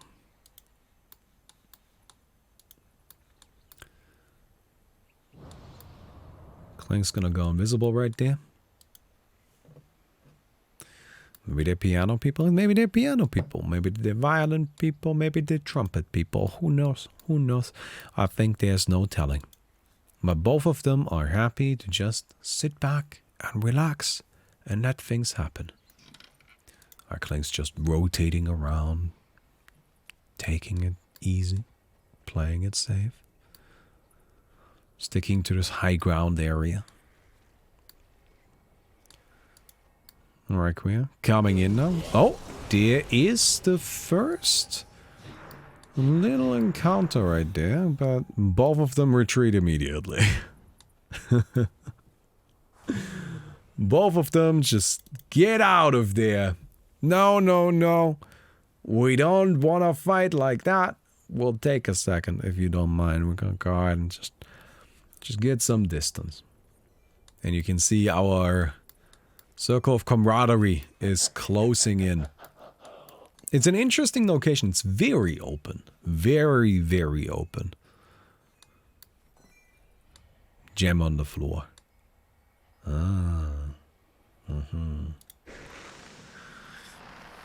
Saw that earlier. Pioneered by the Brewmaster.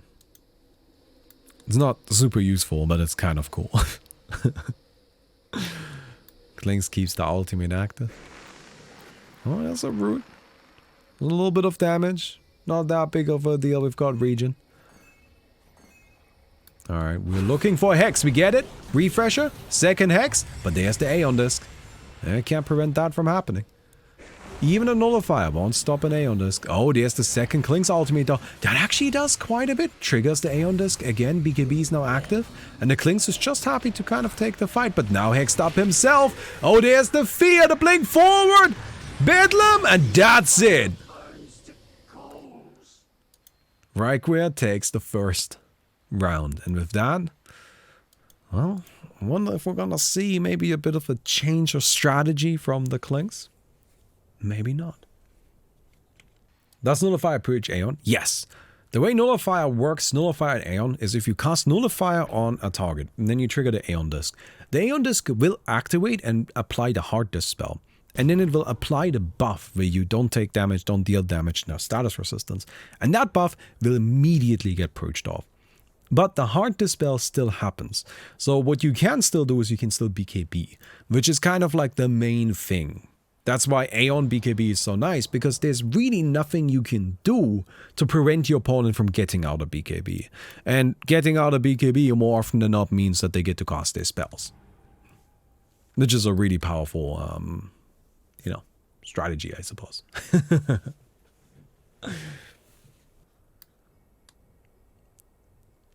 Oh. Look at this. Seems like they're gonna run into each other. Oh, there's the Hex. Well, yeah, gonna be the Aeon right away.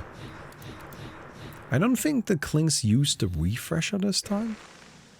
Which does mean that the Klink's has the potential to still get that double Hex.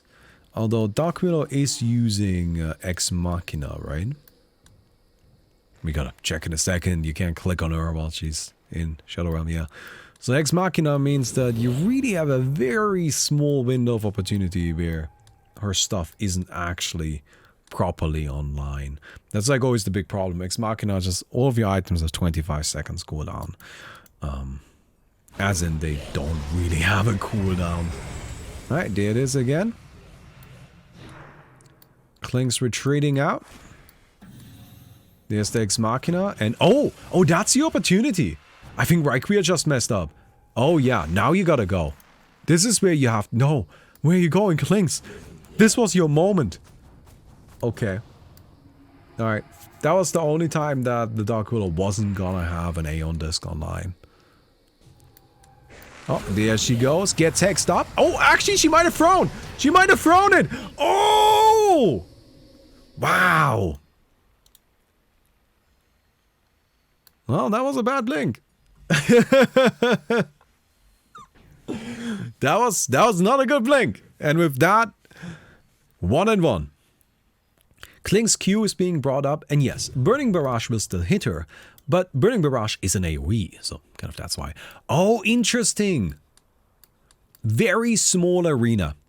You see how the circle, like a lot of the circle is kind of behind this cliff here and in this forest, so the arena is tiny. Immediate Hex, okay. We got the first Aeon Disc trigger. She's retreating out. Oh, Aeon Disc triggers again. That's the opportunity. That's what you needed. That's perfect. This is your moment again. I can't believe that the Klink's managed to force it for a second time. Now just zoning the Dark Willow with that big burning army. Just zoning her, keeping her away. But afraid to go in. Ooh, that's not great. Hexed up. We do not have an Aeon Disc on the Klink's, but it's just not quite enough damage. The Dark Willow built very defensively. So there's not actually that much damage output available. Yeah, at this point, the Dark Willow has managed to reset all of her stuff, so Klink's is gonna need another opportunity. Gonna be difficult to find though, I have to say. I wouldn't expect another opportunity like that to present itself. Because that was pretty perfect. And they're both just kind of keeping the distance. Klink's did take a bunch of damage, but he can just heal up with his ultimate, so he's fine. Refresh also provides a good amount of regen. I wonder if the Klink's thinks that like a smaller arena is favorable? I wouldn't say so. Alright. Just trigger the Aeon Disc again. Yeah, that's why you just get caught. Sorry, buddy. Funny that the fight ended outside of the arena. But a smaller arena just means there's more opportunity for error.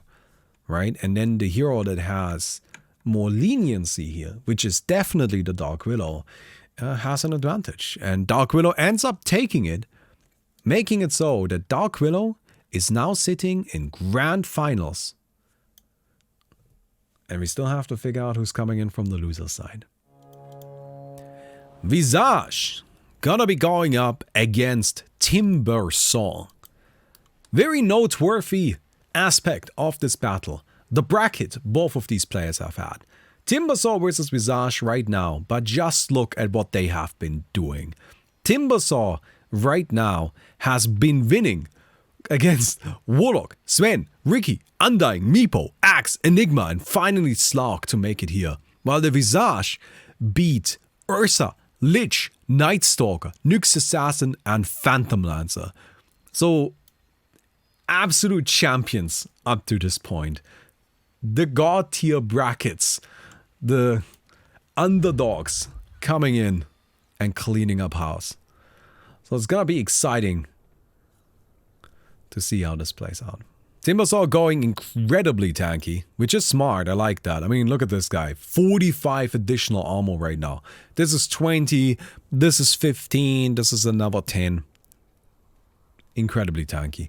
On top of the Heaven's Halberd offering 20% evasion. So, DK not gonna be going down that easily. And Visage is actually mostly physical damage. Alright then. Everybody ready? Let's see how this one goes. The birds come flying in. There's our Visage. Dagon? Okay, refresher Dagon. That's surprising. We're going for the Timbersaw. Timbersaw's tanky though. Timbersaw's really tanky. Oh my god. Okay, there's the stuns from the birds. Timbersaw still taking it, but he's actually got a little bit of status resistance. Still taking it. Still taking it. Oh my god, there's the Bloodstone. Timbersaw's healing. And there's the first ultimate BKB running out on the Visage. And now we're actually starting to deal damage to the big bird. Timbersaw standing still, standing strong, and just taking the hits. He's just taking the hits. Finally, BKB is now active from the Visage a second time. That means after this one, Visage actually needs to properly take these hits, and he's kind of running low on mana, but they're both running low on mana. They both actually just don't have any mana anymore. And I don't know who is that gonna be in favor of. I mean, the Timbersaw's not actually taking damage. He's back to full HP. Okay, what happens if they just can't kill each other? Who wins then? Alright, invisibility from the Visage. It seems they both want to take a break. They're like, okay, wait, we're gonna need a second here. We're gonna need a second. This, yeah, okay. Interesting. Yeah, well, how do we, Okay, well, it seems that the Timbersaw, like, found a bird. The way the Gravekeeper's Cloak works, it does actually favor the Timbersaw, right? In the long run, the Timbersaw would be able to actually take down the Visage. Because you gotta kind of burn through Gravekeeper's Cloak like you burn through Refraction, right?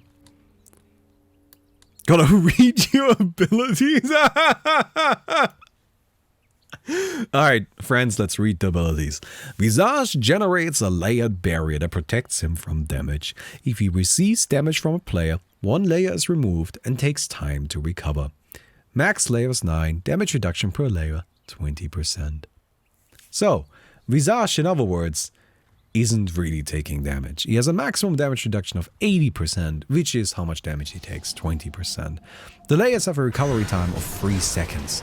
So you can see here, he's kind of running low on these layers, but they recover very, very quickly. You can deal damage to the Visage, but you gotta do it at a rate that is just absurd. It's silly.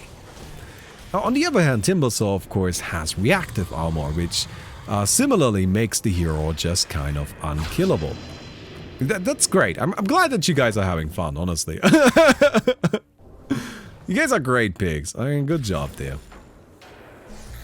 Alright, here are the chakrams. I like that DK is playing a lot more conservative with the mana right now.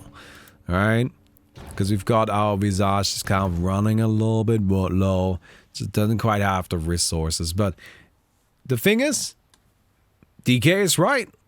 The circle of camaraderie is gonna make it so eventually the Visage can't run anymore. And that's gonna be a problem. That's gonna be something to consider. Although right now, oh, that is so much damage. Actually, E-Blade even. BKB is now active, but it's just not actually, like, I don't know, it's not actually doing anything, you know? Like, the Timbersaw is just kind of fine, it's just chilling, like, I don't know, it's not actually killing the Timbersaw. Oh, there's the heal. Of course, you can just turn into the stone form. That provides another whole bunch of healing. I think I've come to the conclusion that these guys just have too much healing. Like, in general. I propose that they be removed from Dota. For having too much healing. Or be put into jail or something like that. Circle slow. Yeah, but, you know, like, the circle's really supposed to be kind of like a last measure. Like, we don't want the circle to be what decides a match unless it's absolutely necessary. So yeah, the circle is a bit slow. Maybe we'll make it faster for next time. I don't know. Something to consider, that's for sure. Or I think what we should probably do is, like, after the circle starts shrinking, maybe it starts shrinking a little bit faster. But it's very small now. It's, yeah. Well, welcome to the friendship circle, my friends. Do you guys like our camaraderie circle? It's very good. It's very good, yes. Everybody's having a good time, I think. I think this time around the Visage will actually need to fight, because there isn't really anywhere left to run. Oh, more birds coming out, more birds coming out. Timbersaw is just kind of running a little low on mana as well. Oh no! No! Why did you do that? Why did you do that? DK! Oh my god, okay, you're fine. Oh, that would have just been like the world's biggest fraud. Just don't use the W anymore. You do not want to use the W. I promise you, that's just not a good idea. Because, like, the Timbersaw is fine, right? Like, I don't think the Visage just does enough damage. Pull it back! Pull it back! There you go! Yeah! Finally! Alright, that's a 1-0 in favor of the Timbersaw. Will you look at that? It took a little while, but they got there. So I do wonder if we're gonna see a change up. Oh yeah, look at that. Visage just is like, I'm gonna need to start over. Like, I'm gonna need to reconsider the strategy from the ground up. Alright, give me a moment here. Timbersaw, what are we looking at here? No significant changes. We have a Silver Edge and a Hex in the backpack, but other than that, pretty much the same style. I gotta say, I don't know how I feel about this E-Blade, but it might be more useful now that the Visage isn't as tanky. You know, now that the Visage went for a more offensive style. Okay, there's the break. So Timbersaw is not getting the reactive armor, but now you're getting reactive armor. Yeah, no. Okay, going in on the Visage. Notably, Visage doesn't have BKB this time. So Timbersaw, if Timbersaw can just survive, he can just probably kill the Visage, right? Yep, there's a bunch of... Oh, pull it back, pull it back! Oh, it's not quite enough, not quite enough! Alright, Timbersaw still standing strong. Visage now on the retreat. Does have a Satanic, so that's like a lot of healing once it's online. Okay, Stone Form. That also provides a good amount of additional HP. buys time as well to bring everything back online. The mana pool this time around is gonna be very definitive. Visage does not have a lot of mana regeneration, which means that that's just gonna, once it's out, it's out. Love the Heaven's Halberd. Just brilliant. Absolutely great item. We continue with the slow. It keeps hitting. Oh, why are you running? Where are you running to? DK kind of playing in a somewhat questionable way, I have to admit. There's the disarm again. Yeah, okay, very good. Offense is the best defense. Tombstone is the most defensive battlebot. Going in again. Running low on the Timbersaw's mana pool. Maybe that's why we have been playing so defensively. There's more fire. The fire just keeps burning and it's great because it cuts through the Visage's Gravekeeper's cloak. And now, Timbersaw needs to keep defending.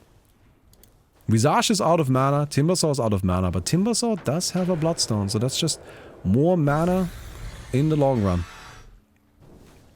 Okay, DK, I think DK wants to retreat now. Yes, that's actually smart. Why is that smart?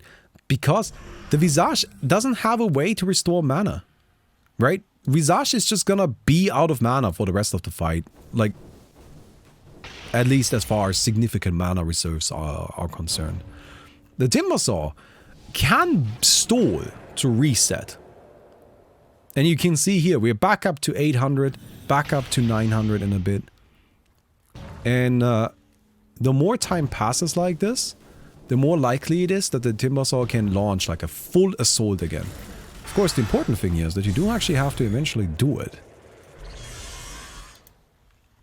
Alright.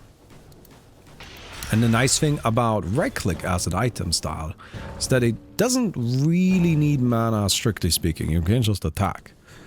Although, of course, that's not entirely accurate, right? Some stuff is still gonna require mana. Alright, there is the E-Blade again. Timbersaw up to 1,000. 1,100. The stuns keep coming out. Alright, we're retreating. Bloodstone should be ready. Oh, we're going in now. Yeah, there we go. But there's the break. E-Blade. Ooh, Timbersaw is so low. It is so dangerous to keep going here. But there's... Oh, it connects. It connects. Timbersaw, do you have it? Do you have it? No, there's the Satanic. Ah, we're out of mana again. Friendship circle shrinking. Friendship circle shrinking. Get in there, friend. Get in. Sorry that there's some overlap in the particles. That's totally on us. Apologies. Just deal with it. You can figure it out. 300 mana. Use the flamethrower. Flamethrower is your best tool. It's just a lot of damage. Okay. Ooh, you down. You can't tank the Visage's damage output just blindly like this. Visage can't resummon birds, right? They're 150 mana. Go hide somewhere. Like, that's how the Visage found you earlier. With the birds. Oh no. Oh no, DK. Alright, there's the fire, there's the fire, there's the fire. It's burning. It's burning. Okay. We are at 600 mana here. Alright, we're retreating. We're getting out. Taking a break. Ah, that flying vision right there. Fire again. Disarm. Disarm. Invisibility. It just keeps coming. There's just no end to the invisibility. Another E-Blade. Shiva's Guard. There's the ultimate. I mean, it does a lot of damage, but it's just, there's more disarm. It's just such a brawl. It's such a brawl. DK just kind of trying to run in now. Gonna need to retreat for a second. Gonna need to retreat for just a second. There's the Satanic again. That's the big problem, you know? Like, the Satanic doesn't cost mana, and periodically... Nice bounty rune. Very good. That's important. Periodically, it just kind of resets the Visage's HP. Okay, we have equipped the Hex, maximizing our mana pool. But that means you don't have a heart right now. So actually, while this is a lot of additional mana, it does also mean you're more vulnerable in the long run. You don't have that sustain anymore. Friendship circles shrinking. Oh, the birds are back! The birds are back! The birds are back! Wow. And Timbersaw goes down. 1-1. Oh, oh, somebody realized what this match is really about. Somebody figured out what this game has been leading up to. Oh, yeah. Let's go.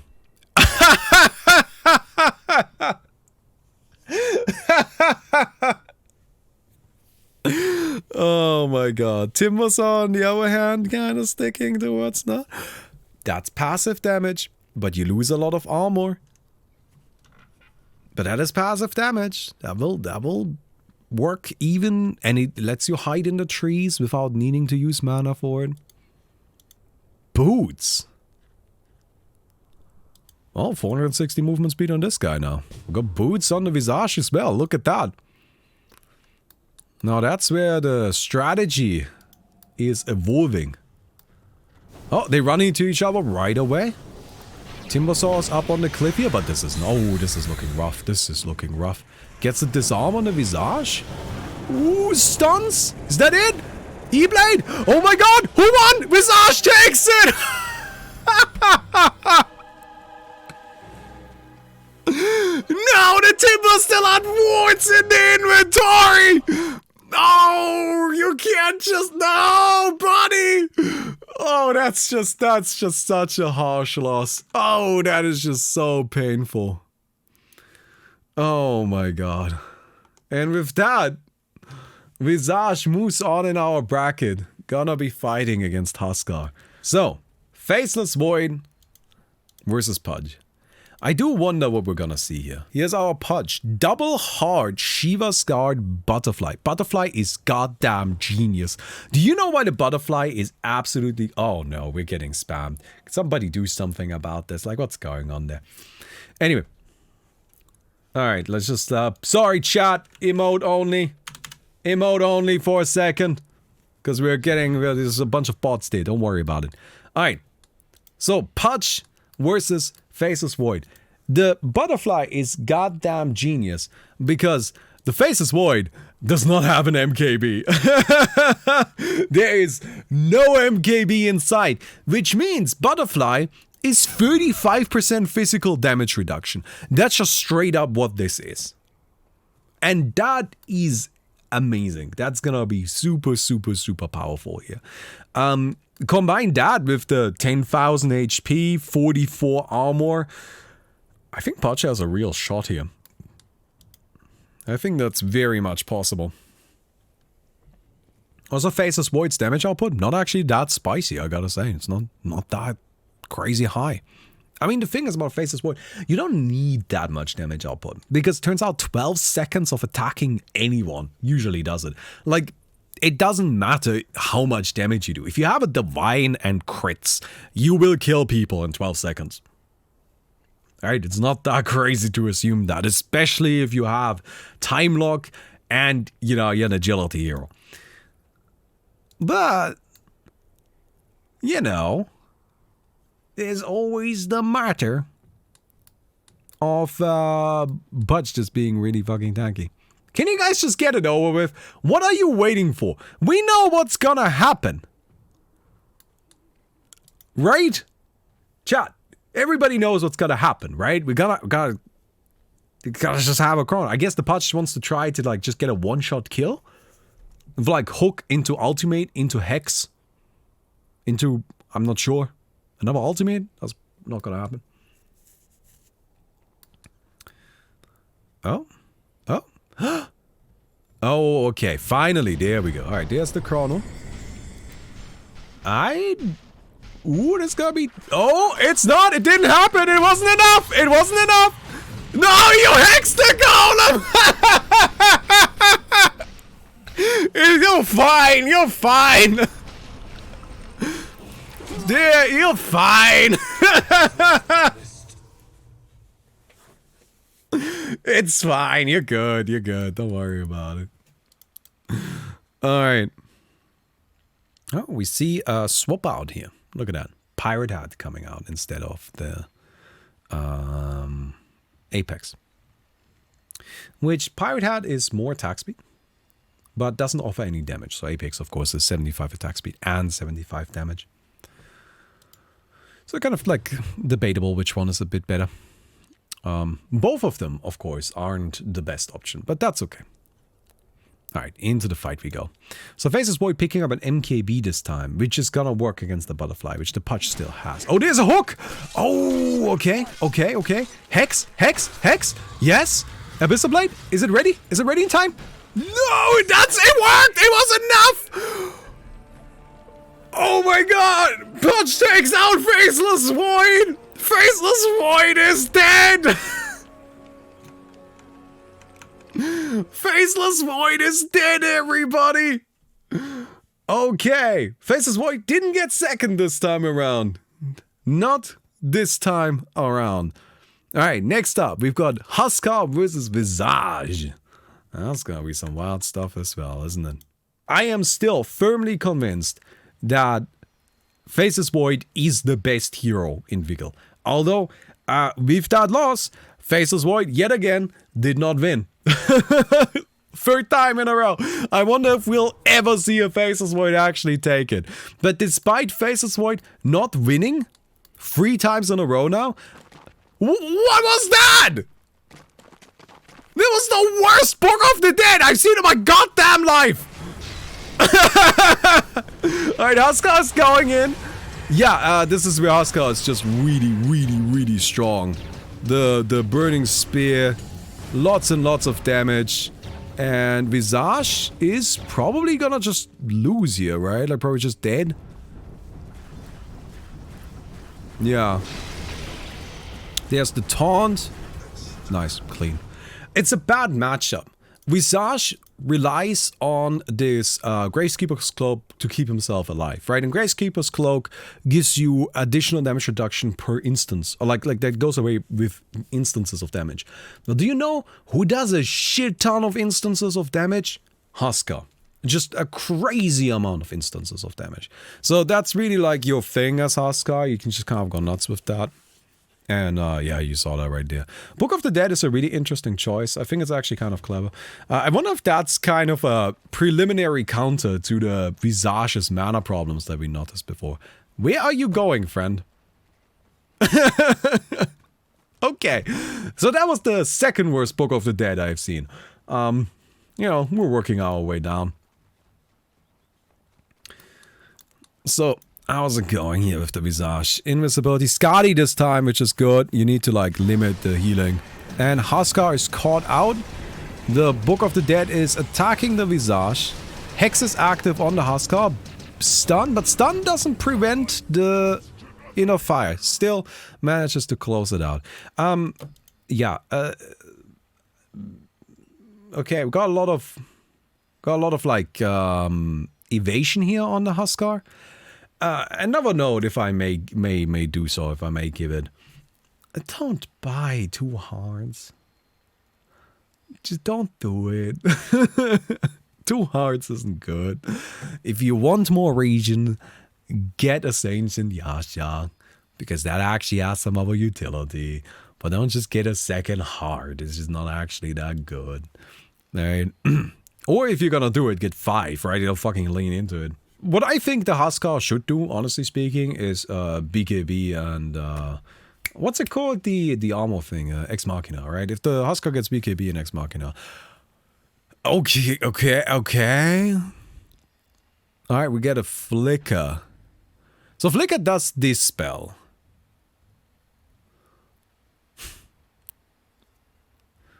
It's got a low cooldown, I guess?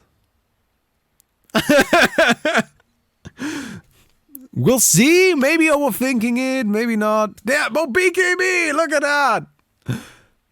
Oh, in time. Ex Machina. Somebody didn't find it. Somebody was listening to the stream and now doesn't have a neutral item. That's what you get, nerd. That's what you get. Alright then. Okay. Yeah, just build a base. Honestly, like, totally. Just put down sentries, sit in the sentries, wait for the guy to show up. There we go. Alright, we're leaping in. Hexed up immediately. Second hex, but like so far no damage, so it's fine. Third hex? How many are there? Oh, there's the BKB. And invisibility. Yeah, you left your base. Oh, nice. Is that a Lincoln's? Yes. Right, Huskar is just... God, Hero's just tanky, dude. Alright, silence again. Another hex, they just keep coming. Another hex. Make sure to use your inner fire if you can. And now the birds might be next tonight. Nah, they're not really taking damage. There's the leap. Just immediately gets Lincoln's every single time. But now I think the Visage might start to run low. No, where are you going? Okay, we're killing the birds. Okay, that's actually kind of fair. Another leap forward gets Lincoln's, but you know, it still gets you that distance. Like, you still close it. That's the important thing. Invisibility from the Visage. And Visage is now kind of, you know, running a little low on stuff. We're gonna go ahead and pick up a bunch of sentries again. Oh, wait. No? Oh, you don't want to just sit here. I mean, Refresher has a long cooldown. And so do the birds, right? They get like 2-minute cooldown. But if you're just gonna sit there, then yes, you will run out the cooldown. That will happen. So I'm guessing in the very long run here, this will work out for the Huskar, just because the, you know, friendship circle will bring in the Visage and kind of deal with stuff. Okay, there's a hex. Refresh. Ooh, that's a lot of damage. Yeah, but there's the BKB. Yeah, BKB is just king. BKB is just absolutely king. Huskar healing up now. Surprised to not see the Satanic used, but we're gonna go for that. There is another hex. And Satanic purchased that all off. And we're leaping in. Stone form on everything. Alright, these birds are not taking damage. We've got, again, hexes for days.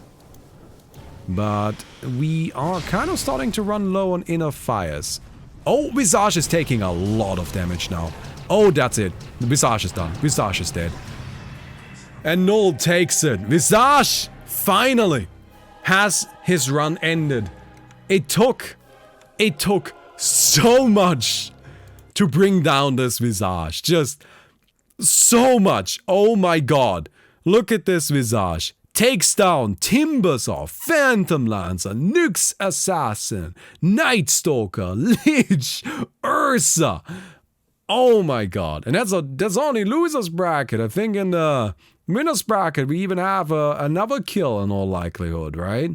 If I can just find the boy. There we go. Yeah, Visage took down Techies and Clockwerk in the winners bracket as well. Absolutely violent. Made it all the way here. Goes down to the Huskar. Admittedly, I do have to say that the Huskar didn't have a neutral item. So really, that was actually a lot closer than it needed to be. But yeah, Huskar ends up winning that one. Very good run though. Just absolutely incredible. And now we're gonna see how Lone Druid and Pudge stack up here, which is going to be very interesting as well. The bear, the spirit bear, of course, offers huge potential for the Bread is Rising, right? It's just a massive second hero. We have seen a strategy to go up against the spirit bear before, which in my opinion is actually the best way to beat Lone Druid, right? Like, I think there is a clear-cut way of winning against Lone Druid, and it might not be what you initially expect. Although, it might also be what you expect. Anyway. The actual hero here going for a very defensive build, just tanking up, you know, Abyssal Blade is nice. Picking up the Mirror Shield will keep you safe from the Pudge ultimate, that's for sure. And Pudge here going for a more traditional style. We'll see how that works out. Although I am still surprised that this Pudge seems to not want to go. Everybody's smoking up now, I guess, okay. I'm still surprised that the Pudge doesn't want to go for... Oh, no, never mind, the fight started. That the Pudge doesn't want to go for that big stompy Giant's Ring. But, you know what? If you don't feel like it's going to help you win, then let's go right ahead. You know, I don't like those new Immortals for Lone Druid. Sorry, no, that's a bit besides the point. They look like a Lycan. They look like Lycan's claws. And honestly speaking, if you told me that hero there was Lycan, I would be like, oh, that's a weird skin. But I wouldn't doubt it. I wouldn't be like, no way, that's Lone Druid. I would be like, yeah, that can be like him. Alright, we've got the star, we've got the hex. Pudge is just kind of chilling now. Okay, there we go. Very good. Yes, ultimate used on the bear. Bear's kind of taking a lot of damage there. Pudge is tanking. Pudge is definitely tanking, but... oh, there we go. Abyssal Bladed out of the ultimate. Now gonna go for the Spirit Bear with that BKB active. And... oh, that is such a brutal series of stuns. Oh my god, that hurts my soul. You couldn't have timed those better if you did it manually. Oh my god, that was just very unfortunate. Brutal. Absolutely brutal. The chunkiness is not enough. Yeah, like, you can rely on the chunkiness, I think, against Faceless Void. Because, like, Faceless Void doesn't actually have all that much in terms of overall damage output. It's just that he can attack you for 12 seconds. That's the problem, right? It's not that he does way too much damage. He does good damage, but it's not like crazy. Lone Druid is a bit different. The bear is really high DPS just on its own. The fact that you have like another hero there really doesn't help. So, you know, it's a bit spooky like that. Okay. That little kobold foreman scouting around. Interesting choice of units. A very fast one. 12% bonus movement speed. And Pudge just sitting over here. Didn't seem to change out any items. I'm surprised to not see the Pudge go for like, you know, like freaking like Satanic and the Soul Cross, like, or something like that. Just like, that's what I would do. I would just try to whack the freaking bear, you know, just fight right back, get the hits in. Alright, we're taking down these creeps. And there's the hook. Catches the bear. Alright, immediate fear. No, it's not that big of a deal. Abyssal Blade. Now the damage is coming out from the Spirit Bear. And we've got the Aeon Disc equipped now, which is surprising. Pudge ultimate gets cancelled immediately, and I think that's gonna be it. Yeah, there's not really much the Pudge can do at this point, and the Lone Druid takes it. Nice, clean, 2-0. Didn't take so long. Was nice and quick. Alright then. So, Huskar versus Lone Druid. Huskar actually brings some really interesting tools to the table. First of all, Huskar can cast Inner Fire while stunned. And Inner Fire disables attacking for 4 seconds. That is a huge deal. Because you may have noticed something. The Spirit Bear is actually not that tanky. I know that seems weird because the bear has 5,600 HP, but you can actually kill the Spirit Bear pretty reasonably. It's absolutely something that you can do. It's absolutely something that can happen, and it's oftentimes kind of the primary strategy against Lone Druid. 4 seconds will buy you a lot of time and will give you a lot of opportunity. And the primary style for Bread is Rising so far has been to try and kill the Huskar or kill the targets while they're disabled by 2 Abyssal Blades, which is disgusting and I hate it, but yeah, I mean, it's really good. But it's just not gonna be as effective against the Huskar, a hero that does actually kind of specialize in stopping you from attacking. So we'll see. We'll see how this works out. Huskar also going for some interesting items here, picking up a Lotus Orb. And also Ex Machina? Okay, interesting. We'll see how that works out. Not so much damage output on the Huskar, but to be honest, you don't really need it. I mean, Burning Spear and Berserker's Blood offer a lot of damage output already. And actually, you know what? Lifebreak does too. Lifebreak isn't too bad there. Lots of armor though. You can see Shiva's Guard, a Soul Cross, and a Lotus Orb. And that might actually be why, you know, just pure defense here. Like everything that can make you tanky has been purchased to try and keep the Huskar healthy. I mean, look at that.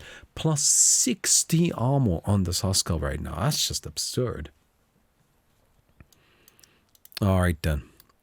Lone Druid has some serious power here as well. Going for a more defensive style on the main hero. And then of course pure offense on the bear. Going in, okay, stunned out of the leap, which is actually kind of unfortunate. The Fear, Huskar, ooh. Somebody forgot. Somebody forgot to buy the Aghanim's shard. Buddy, we are in losers semis. What you doing? Come on now.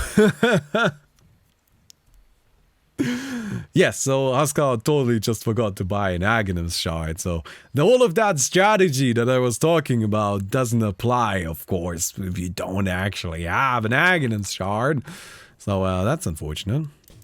Alright, let's try again then. Maybe this time it's gonna work a little bit better. Alright, Huskar this time. Alright, he's taking some damage, but that's okay, right? Everybody's disarmed right now, so that's very great. It's just excellent. I'm glad that absolutely everybody's disarmed. Alright, there we go. This time the inner fire connects. Oh, we are just going for the main hero though. Alright. Satanic is active. There is actually quite a lot of damage coming from that, but I think that should be it, yeah. Lone Druid takes it pretty clean. I mean, honestly, the first one was a bit of a throw. But yeah, Huskar gonna be placed 4th, which is very good. Very impressive. Good job, my friend. And with that, we now move into losers finals, which is going to be Klinks versus Lone Druid. We've got Lone Druid against Klinks. Klinks going for a Giant's Ring. Ah, I see why. The bear's melee range.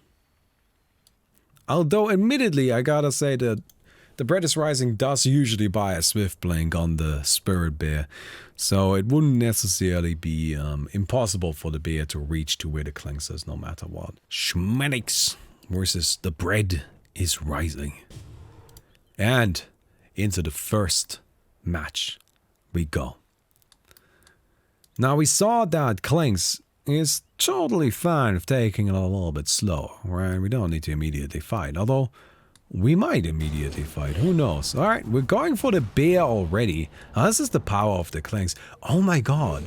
Searing Arrows multi-shot! You are actually so good against Lone Druid! I completely forgot about that! Klinks is a freaking Medusa! Oh, you got rooted. Oh no. Oh, yo, you're fine. You're fine. You got it. Wow. I completely forgot about the fact that Klinks has the Searing Arrow multi-shot and can actually just attack both the bear and the hero. That is massive. That makes such a difference. Economy will fall so hard because of this. What? The economy collapse? Never. Not here. How are our... Oh my god. 82% on the Lone Druid. 18% on the Klinks. That's rough. I guess a lot of people forgot about the fact that Klinks actually has a pretty good counter to the bear. Well then. Putting down some wards. I also like just going for Daedalus. Like, I know Bloodthorn is really good. But... Oh, wait. You got a Giant's Ring on the bear to counter the Giant's Ring on the Klinks. There's still a blink, but oh, that is so much damage. Is the bear dead? Bear's dead. Yeah. Can be resummoned once. But only once. No resummon just yet. Might still be on cooldown, actually. It's got 2 minutes cooldown. It's probably still on cooldown. Oh yeah, Bread is Rising is just running, trying to stall. Alright, there's the Aeon Disc again. Alright, Bear should come online now. The Fear, too late. There's the Klinks again going in. Root. Ooh, that might actually be good for the Lone Druid. Yeah, okay, the Bear's back. The Bear's back. Needs to pick up that Divine. There we go. Bread is Rising. Look at how tanky Lone Druid is. It's just bizarre. It's honestly just completely outrageous how tanky Lone Druid is, if you ask me. Play it careful. You don't have your ultimate right now. You don't want to get caught by this while your ultimate is down.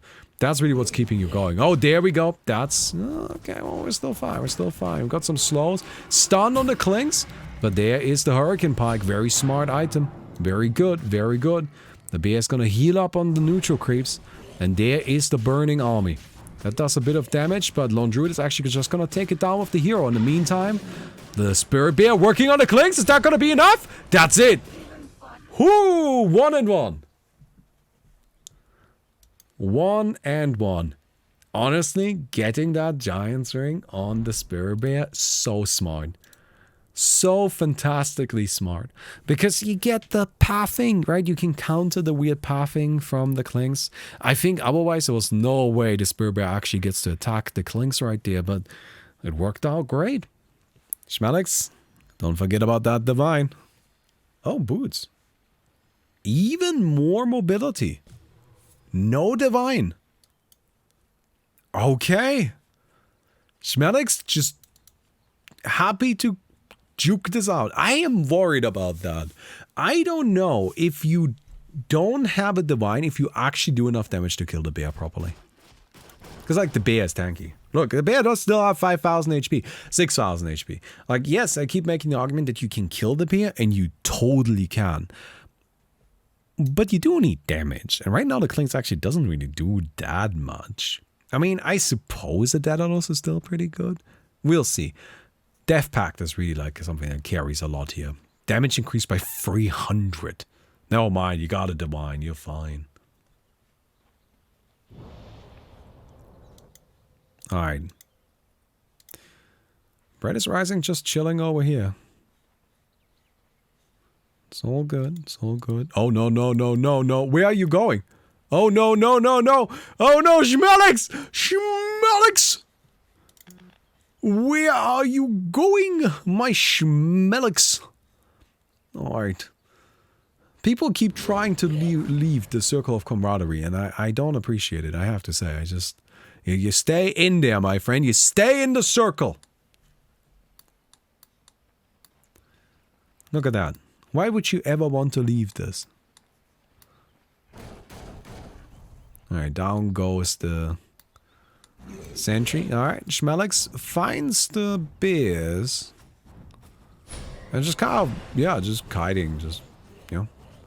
Good old orb walking. Anybody remembers that term. Well, the hits are coming in. That's gonna miss. This is where you need to actually be a little careful because, like, the bear can just, you know, satanic and heal on a creep. No, not enough. Not enough. Okay. Look at that. Just the TP boots. Just for running. Oh, careful, careful, careful, careful. Alright. No, you're good. You're good. You're good. There's the second bear.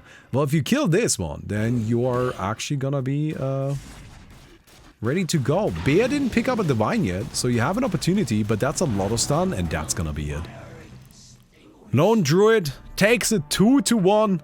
The economy has been saved. We have sent out a care package for the economy, and the economy will survive. And with that, it's gonna be a rematch. Lone Druid versus Dark Willow for Grand Finals. Let's see how this works out. We have seen that Raikwea can do this, although it is a grind. Grind queer. You have to just really work hard to get through the Lone Druid. It is just very, very difficult because of that sheer tanking power. I kind of wish the Bread is Rising would lean into that, right? Just why not get an Arcanist armor on the Lone Druid? You know, just tank up, whatever. Get a Radiance, chip away at the Dark Willow. The Dark Willow tends to build very defensively, and you just need to slowly whittle away at her HP pool. All right, there it is. Here we go. We're gonna be going into, the first match, or the first fight of the Grand Finals. The Bear blinks forward, going on the Dark Willow. She's immediately in the Shadow Realm, though. The Bread is Rising, keeping a distance. Keeping a healthy distance on this Lone Druid. Staying away. Shiva's Guard comes out. Gives a bit of vision. The Lone Druid is very tanky. The Bear, in the meantime, going for Furbo of the, like, maximizing damage build. You wanna get stunned up a little bit.